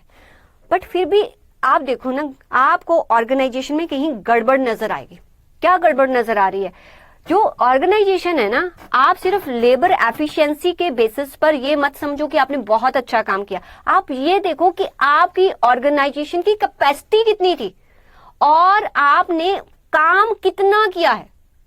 आपके ऑर्गेनाइजेशन कितना काम कर सकती थी? आप इस डेटा को देख के मुझे बताओ, आपकी ऑर्गेनाइजेशन में कितने आवर्स काम हो सकता था? ठीक है, आपकी ऑर्गेनाइजेशन में कितने आवर्स काम हो सकता था? 10 आवर्स काम हो सकता था। लेकिन आपकी ऑर्गेनाइजेशन ने काम कितना किया? सिर्फ 7 आवर्स। क्या आपकी ऑर्गेनाइजेशन में कैपेसिटी यूटिलाइजेशन प्रॉपर है? लेबर एफिशिएंट है? क्या आपकी ऑर्गेनाइजेशन की कैपेसिटी, अरे लेबर तो सिर्फ क्या करेगी, 4 आवर्स काम करके भाई बन गया हमारा यूनिट, हो गया, ऐसे नहीं है। आपको ओवरऑल ऑर्गेनाइजेशन की परफॉर्मेंस को जज करना पड़ता है। तो आप लेबर एफिशिएंसी रेशियो भी देखोगे और साथ में आपको ये भी देखना पड़ेगा कि उस लेबर ने आपकी कैपेसिटी का यूटिलाइजेशन कितना किया है। तो इट मींस मुझे और कौन सी रेशियो चेक करनी पड़ेगी, कैपेसिटी यूटिलाइजेशन रेशियो। अब ये क्या होता है कि आपका actual hours divided by maximum possible hours, कितने, मतलब आपके पास कितने मैक्सिमम आवर्स थे और आपने एक्चुअली में कितना काम किया, इनटू 100। 7 आवर्स काम किया आपने, कितने आवर्स काम किया, नहीं 5 आवर्स काम किया, लेकिन आपके पास आवर्स कितने अवेलेबल थे, 10 इंटू 100। मीन्स आपके लेबर में, आपकी ऑर्गेनाइजेशन में जो कैपेसिटी थी ना, उसका सिर्फ 50% यूज किया है। इट मीन्स कि अगर आपकी ऑर्गेनाइजेशन में 100% कैपेसिटी पे काम होता तो आपकी प्रोडक्शन बहुत ज्यादा होती। तो लेबर एफिशिएंट ही होना जरूरी नहीं है, आप ये भी देखो कि वो लेबर आपकी कैपेसिटी का यूटिलाइजेशन कितना कर रही है। इट मीन्स कि यहां पर गड़बड़ है, वो एफिशिएंट है, वो जल्दी काम करके भाग लेती है, पूरा काम होता तो आपका प्रोडक्शन जो है बहुत ज्यादा होता। That is called the capacity utilisation. ठीक है, अब अगर मुझे कलेक्टिवली देखना है ना, मतलब ये तो अलग अलग बातें बता रहा है ना, एक कह रहा है कि 140%, एक कह रहा है 50%, तो ये नेगेटिव जा रहा है, ये पॉजिटिव जा रहा है। तो अगर मुझे ओवरऑल परफॉर्मेंस देखनी है मेरी ऑर्गेनाइजेशन की, ठीक है, जिसको हम कहते हैं प्रोडक्शन वॉल्यूम रेशो, कि किस वॉल्यूम पर, किस एफिशिएंसी पर, किस वॉल्यूम पर, किस एफिशिएंसी पर मेरी कंप्लीट ऑर्गेनाइजेशन में प्रोडक्शन हो रहा है, तो उसकी एक रेशो होती है जिसको हम क्या बोलते हैं, प्रोडक्शन वॉल्यूम रेशो। मतलब दोनों का कॉम्बिनेशन, मतलब आप लेबर एफिशिएंसी रेशो को अगर मल्टीप्लाई कर दो किसके साथ, कैपेसिटी यूटिलाइजेशन से, तब आपको आपका होल ऑर्गेनाइजेशन कितनी कैपेसिटी पर काम कर रहा है तो आपको पता चलेगा। तो आपकी एफिशिएंसी है 140% इंटू 50%, तो कितना आ गया आपका, मेरे 70% ना, तो आप 70% ही जो है आपकी ऑर्गेनाइजेशन की ओवरऑल जो है एफिशिएंसी है। ये ओवरऑल बता रहा है एफिशिएंसी लेबर की भी, कैपेसिटी की भी। तो आप इस लेवल पर काम कर रहे हो, तो मीन्स यहां पर इंप्रूवमेंट की रिक्वायरमेंट है। अब प्रोडक्शन वॉल्यूम रेशो का एक और फॉर्मूला भी होता है। मुझे बताओ लेबर एफिशिएंसी रेशो का क्या फॉर्मूला होता है, क्या होता है कि आपने यहां पर किया कि जितने आपके स्टैंडर्ड टाइम है, ठीक है, डिवाइडेड बाय जो एक्चुअल टाइम है वो करते हो। अच्छा, कैपेसिटी यूटिलाइजेशन रेशो का क्या फॉर्मूला होता है, कैपेसिटी यूटिलाइजेशन क्या होता है, जो भी आपका एक्चुअल टाइम है डिवाइडेड बाय आपके पास जितने मैक्सिमम अवेलेबल आवर्स है, यही हुआ, ऊपर लिखा है ना फॉर्मूला। अगर मैं इसको काट दूं तो अल्टीमेटली प्रोडक्शन वॉल्यूम रेशो जो है ना, उसका मतलब होता है स्टैंडर्ड टाइम को अगर हम मैक्सिमम अवेलेबल आवर्स से डिवाइड कर दें तब भी निकल जाएगा। ये दोनों चीजें याद रखनी है, क्योंकि हो सकता है आपको क्वेश्चन में कुछ भी दिया हो सकता है, ठीक है, क्वेश्चन में कुछ भी दिया हो सकता है। तो ये आपकी इंपॉर्टेंट रेशियोज है जो ऑर्गेनाइजेशन पर लगा के हम ओवरऑल ऑर्गेनाइजेशन की परफॉर्मेंस को चेक करते हैं। तो 3 रेशियोज ये याद रखनी है। तो आइए अपने स्टडी मैट में सबसे पहले लेबर एफिशिएंसी रेशियो, ठीक है, इस पे ज्यादा बात नहीं करूंगी, ऑलरेडी बहुत हम expected time to produce the output, what does it mean, standard time, actual time to produce, it means actual time into 100, तो हमें लेबर की एफिशिएंसी पता चल जाती है, ठीक है। फिर उसने एक एग्जांपल दी हुई है, तो बेटा ये खुद ही कर लेना, ये नहीं मैं बता रही तुम्हें। फिर कैपेसिटी यूटिलाइजेशन रेशो, ये नया है तो इस पर थोड़ा सा बात कर लेते हैं। कैपेसिटी यूटिलाइजेशन कहता employees may not be consistently involved in active task while at work place, वो कंसिस्टेंटली जो है वो वर्क प्लेस पर इन्वॉल्व नहीं होगा। इंस्टेंस एम्प्लॉय का कोई आइडल टाइम हो सकता है, can occur for various reason, waiting for the next assignment और during production interruption caused by machinery breakdown. जो जिन आर में वो काम नहीं कर पाया ना, वो आर्स के रीजन तो बहुत सारे हो सकते हैं। हो सकता है कि खुद ही वर्कर ने काम नहीं किया, ठीक है, वैसे ही उसने ब्रेक ले लिया, या मशीनरी ब्रेकडाउन होगी, या मटेरियल का वेट कर रहा था। देखो जितने आवर्स एक्चुअल आवर्स उसने काम किया, जितने आवर्स उसने काम नहीं किया, मीन्स वो आवर्स क्या, आइडल टाइम। वो जो आइडल टाइम होगा ना, उसके रीजंस बहुत सारे हो सकते हैं। कुछ रीजन यहाँ पर लिखे हुए हैं। A capacity utilization ratio is the measure of actual hour actively working, ठीक है, as a percentage of the actual hours that were available for working. Percentage of जो एक्चुअल आवर्स अवेलेबल थे वर्किंग के, अगर जितने काम आपने एक्टिवली काम किया और जो आपके लिए अवेलेबल था, अगर उसकी परसेंटेज हम लें तो वो होती है हमारी capacity utilisation. Hours spend in active working और टोटल आवर्स आपके लिए कितने अवेलेबल थे। तो इसकी एग्जांपल देखते हैं। कहते हैं ये प्रोडक्शन डिपार्टमेंट, उसमें कितने एम्प्लॉयज हैं, 6 employees who work 40 hours a week, जो कि 40 आवर्स जो है काम करते हैं। In a particular week the recorded idle time was 25, मीन्स वो जितने आवर्स उन्होंने काम नहीं किया वो थे 25। मुझे बताओ टोटल आवर्स कितने अवेलेबल थे। 40 आवर्स वीक हर कोई काम करता है, कितने एम्प्लॉयज हैं, 6, तो इट मीन्स मेरे पास कितने आवर्स अवेलेबल थे, 240। लेकिन 25 आवर्स मैंने काम नहीं किया, उसका रीजन कुछ भी हो सकता है, एनीथिंग, नॉर्मल अबनॉर्मल कुछ भी हो सकता है, वो माइनस कर दो, ठीक है। जब आपने इसको माइनस कर दिया, ये रह गए 215। मेरे पास 240 आवर्स अवेलेबल थे, मैंने काम किया सिर्फ 215, तो मेरे ऑर्गेनाइजेशन की यूटिलाइजेशन कितनी है, 89.6%। तो मीन्स मैं पूरा कैपेसिटी यूटिलाइज नहीं कर पा रही हूं। फिर आगे आपका प्रोडक्शन वॉल्यूम रेशो। ये क्या कहता है कि labour activity can also be measured by production volume ratio which is, मतलब मैंने रीजन इसमें कुछ लिखा नहीं हुआ, मैं आपको बताती हूँ कि प्रोडक्शन वॉल्यूम रेशो आपके ओवरऑल ऑर्गेनाइजेशन की परफॉर्मेंस को जज करता है, मींस कैपेसिटी को भी कंसीडर करता है, आपके एफिशिएंसी को भी कंसीडर करता है, ठीक है। तो ये कैसे निकलता है, जो भी आपका स्टैंडर्ड टाइम, एक्सपेक्टेड टाइम का मतलब होता है standard time divided by total available hours for work, means maximum available hours.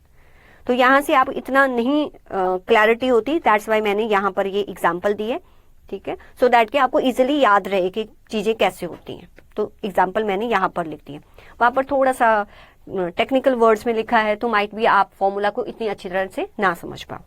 तो ये एग्जाम्पल हमेशा ध्यान रखनी है जब भी इन रेशियोज को आप जो है वो रिवाइज करेंगे। चलिए इस पर फिर एक क्वेश्चन करते हैं, इलस्ट्रेशन नंबर 26, वेरी इंपॉर्टेंट, ठीक है, एमसीक्यू भी पूछ लेता है, वैसे भी आपको क्वेश्चन इस पर आ जाता है। ड्यूरिंग May 2023 देयर वर 20, आप साथ साथ में आंसर देंगे, ठीक है, क्वेश्चन को तो हम कर लेंगे, आप साथ साथ में आंसर देंगे। There were 21 working days, 21 working days है, 8 आवर पर डे। अच्छा 21 वर्किंग डेज है, 8 आवर काम होता है, इंटू 8 कर दूं ना, टोटल आवर्स पता चल जाएंगे। The work force consist 10 employees who all do the same work. अच्छा 10 एम्प्लॉयज भी है, तो टोटल आवर्स आ जाएंगे यहां से, क्या टोटल आवर्स आ जाएंगे, कितने आवर्स वर्क होना चाहिए, 21 डेज है, 8 आवर्स काम होता है, 10 वर्कर्स हैं, ठीक है, तो टोटल मेरे पास मीन्स 1680, इतने आवर्स काम होना चाहिए, ठीक है। Due to problems in the production system and machine breakdown, कुछ भी रीजन हो गया, 240 hours were recorded as a idle time during the month. अच्छा 1680 काम होना चाहिए था, these are the maximum available hours, but 240 hours काम नहीं हुआ, -240, तो जो आएगा इट मीन्स कोई उतना काम हुआ होगा, एक्चुअल आवर्स वही होंगे, तो कितने हैं actual hours, 1680 minus 240, it's a 1440. During May, the workforce produced 5400 units. अच्छा वर्कफोर्स ने जो है ये, this is are actual production, actual output, वो कितना है 5400 यूनिट्स, ठीक है। The expected time per unit of output is 15 minutes. Expected time जो है वो पर यूनिट के लिए है, वो कितना है 15 minutes, means 0.25 hours required. Calculate the efficiency ratio, capacity ratio और प्रोडक्शन वॉल्यूम रेशो। ओके ठीक है, इतना ही दिया हुआ और कुछ नहीं दिया हुआ। उसने कितना वो किया है 5400, ठीक है, 5400 यूनिट्स जो है वो प्रोड्यूस किए हैं, और एक्चुअल में कितने आवर्स काम किया, एक्चुअल में कितने आवर्स काम किया, 1440। अच्छा, अगर 5400 यूनिट्स ही बनाने थे तो उसको कितने आवर्स काम कर लेना चाहिए था, यहां से पता चल जाएगा, यहां से पता चल जाएगा, है ना। तो 0.25 आवर, देखो 1 यूनिट बनता है कितने, 0.25 आवर्स में। उसने यूनिट्स कितने बनाए बच्चे, 5400 यूनिट्स, तो कितने आवर्स में बन जाने चाहिए थे 5400 multiply by 0.25, yes 1350। Standard time कितना है, 1350, ये है स्टैंडर्ड टाइम। एक्चुअल टाइम कितना है, 1440। मैक्सिमम पॉसिबल टाइम कितना है, 1680। बस सब कुछ आपके पास है, निकाल दो सारी रेशियो। यही तो पता करना होता है ना, यही पता करना होता है। तो चलिए करिए इस क्वेश्चन को। आइए, इलस्ट्रेशन नंबर कौन सा है हमारा,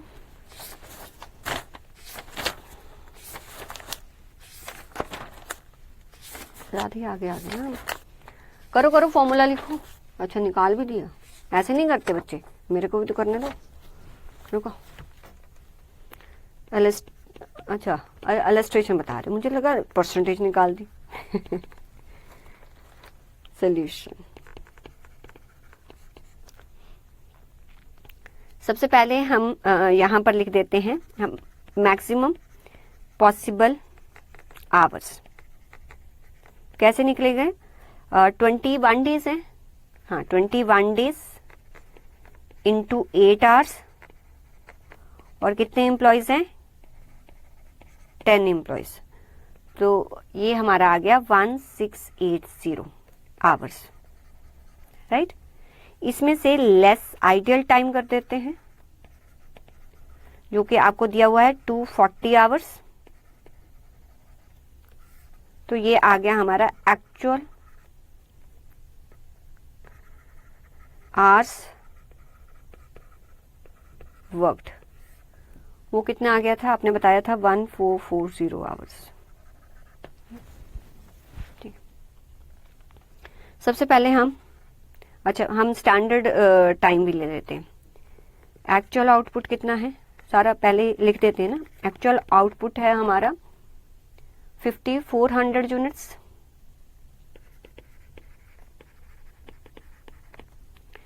standard time for actual output कितना आएगा, 54 मल्टीप्लाई बाय 0.25, ये कितना आया था हमारा 1350 आवर्स। हाँ ठीक है, अब निकालेंगे हम सारे की सारी रेशियोज। सबसे पहले लेबर एफिशिएंसी रेशियो निकालेंगे, जो कि आपका इक्वल्स टू होता है स्टैंडर्ड टाइम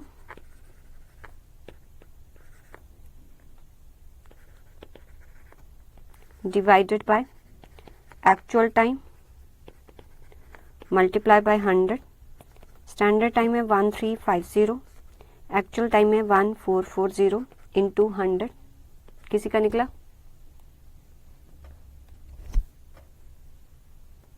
बता देना कितना है। फिर आता है कैपेसिटी यूटिलाइजेशन रेशियो,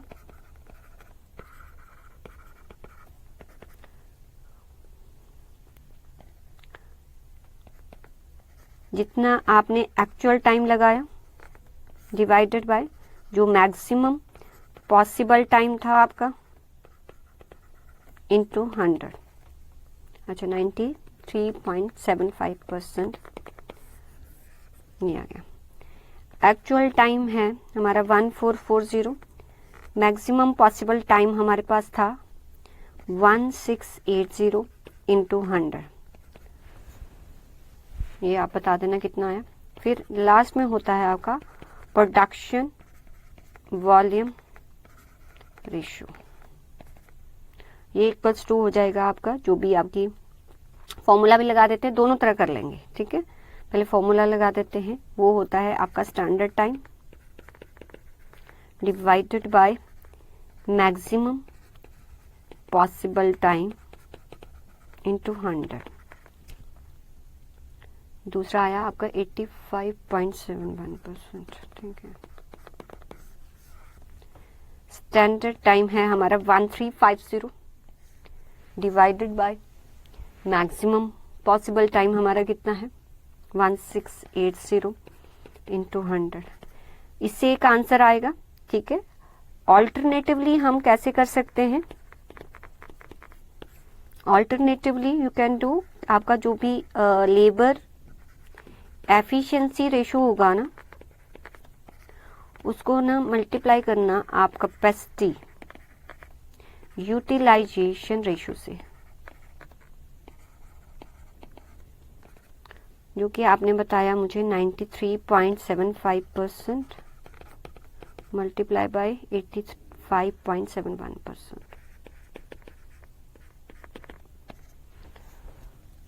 तो ये आ गया आपका 80.35।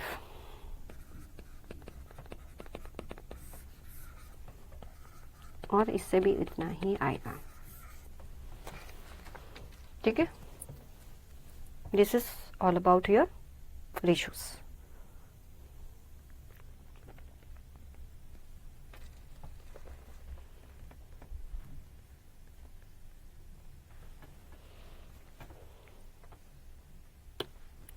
तो ये क्वेश्चन आपका किया है, बाकी हमने इलस्ट्रेशन ये वाला कर लिया है।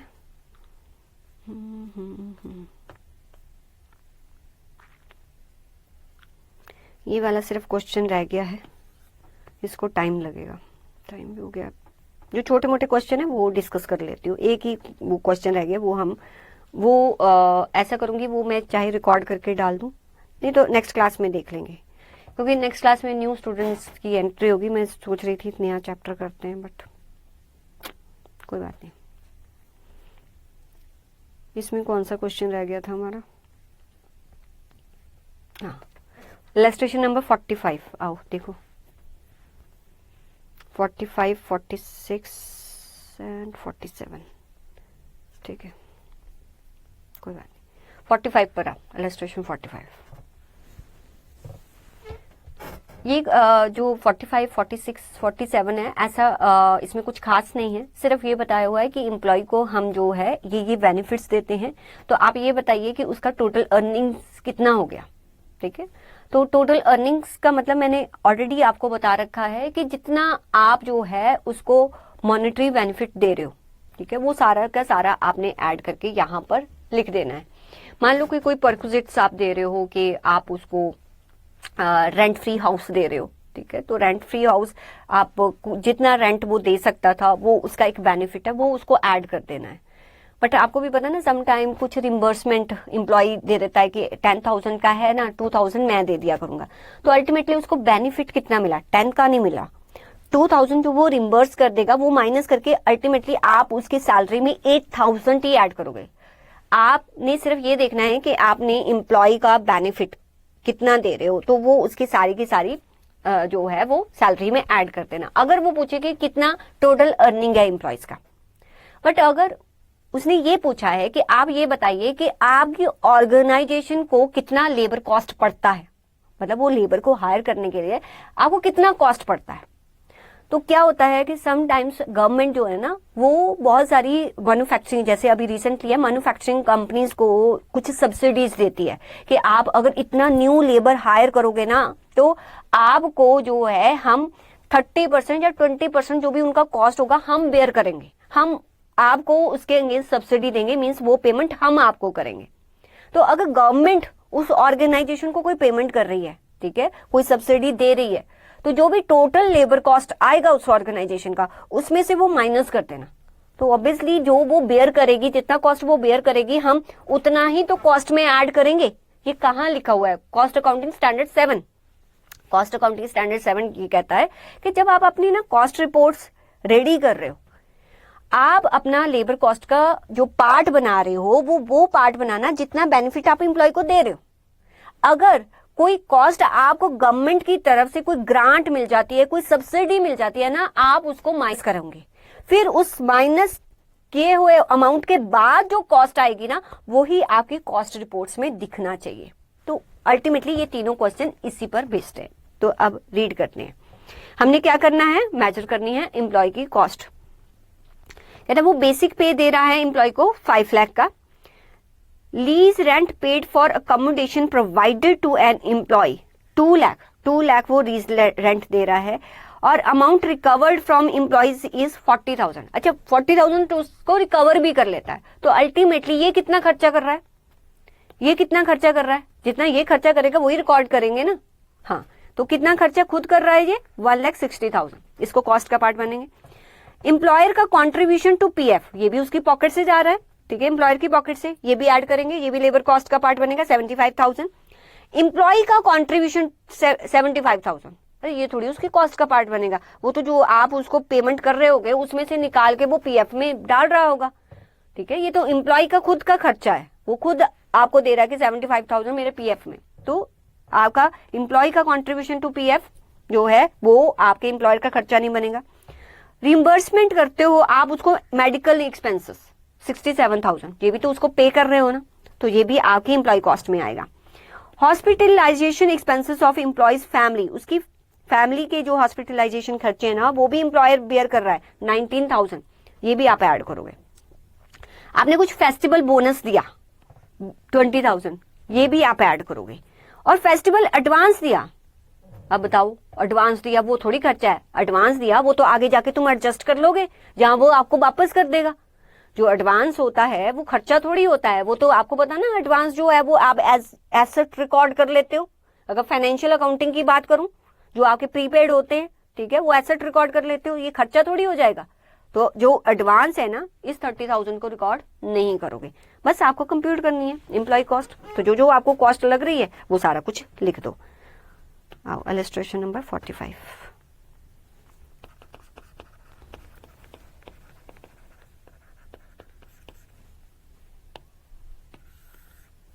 ये सिंपल से हैं, इसमें कुछ ऐसा खास इन क्वेश्चंस में है नहीं। फटाफट से सारी कॉस्ट आप लिख दीजिए। कहाँ गया? कंपटीशन ऑफ एम्प्लॉय कॉस्ट,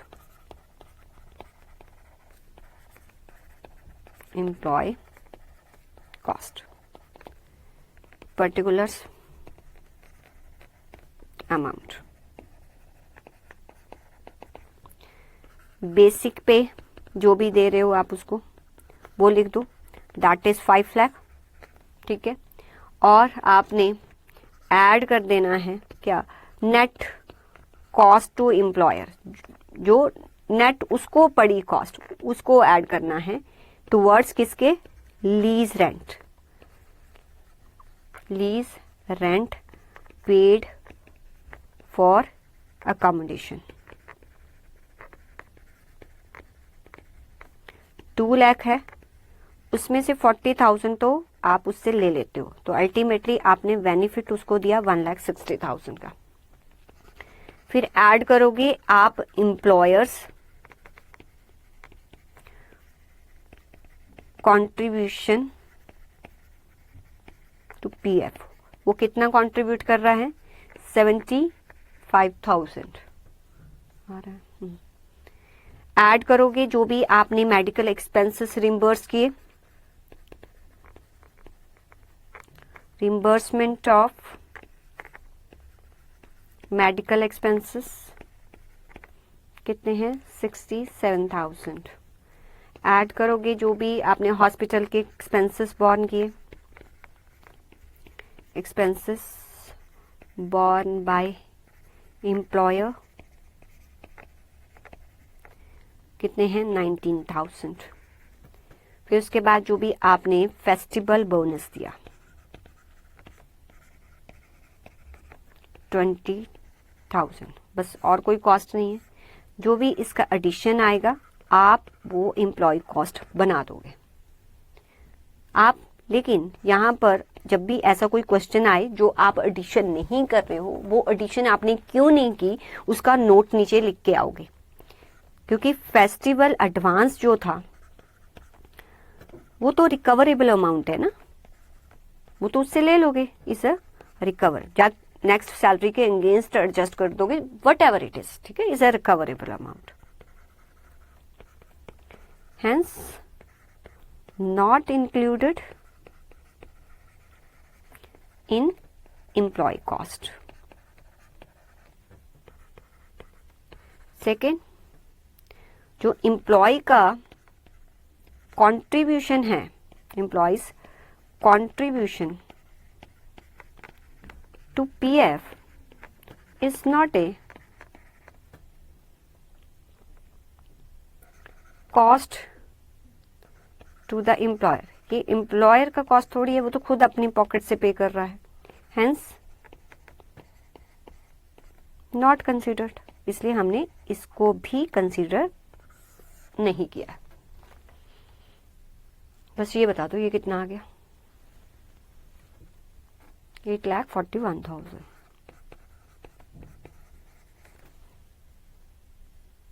ठीक है,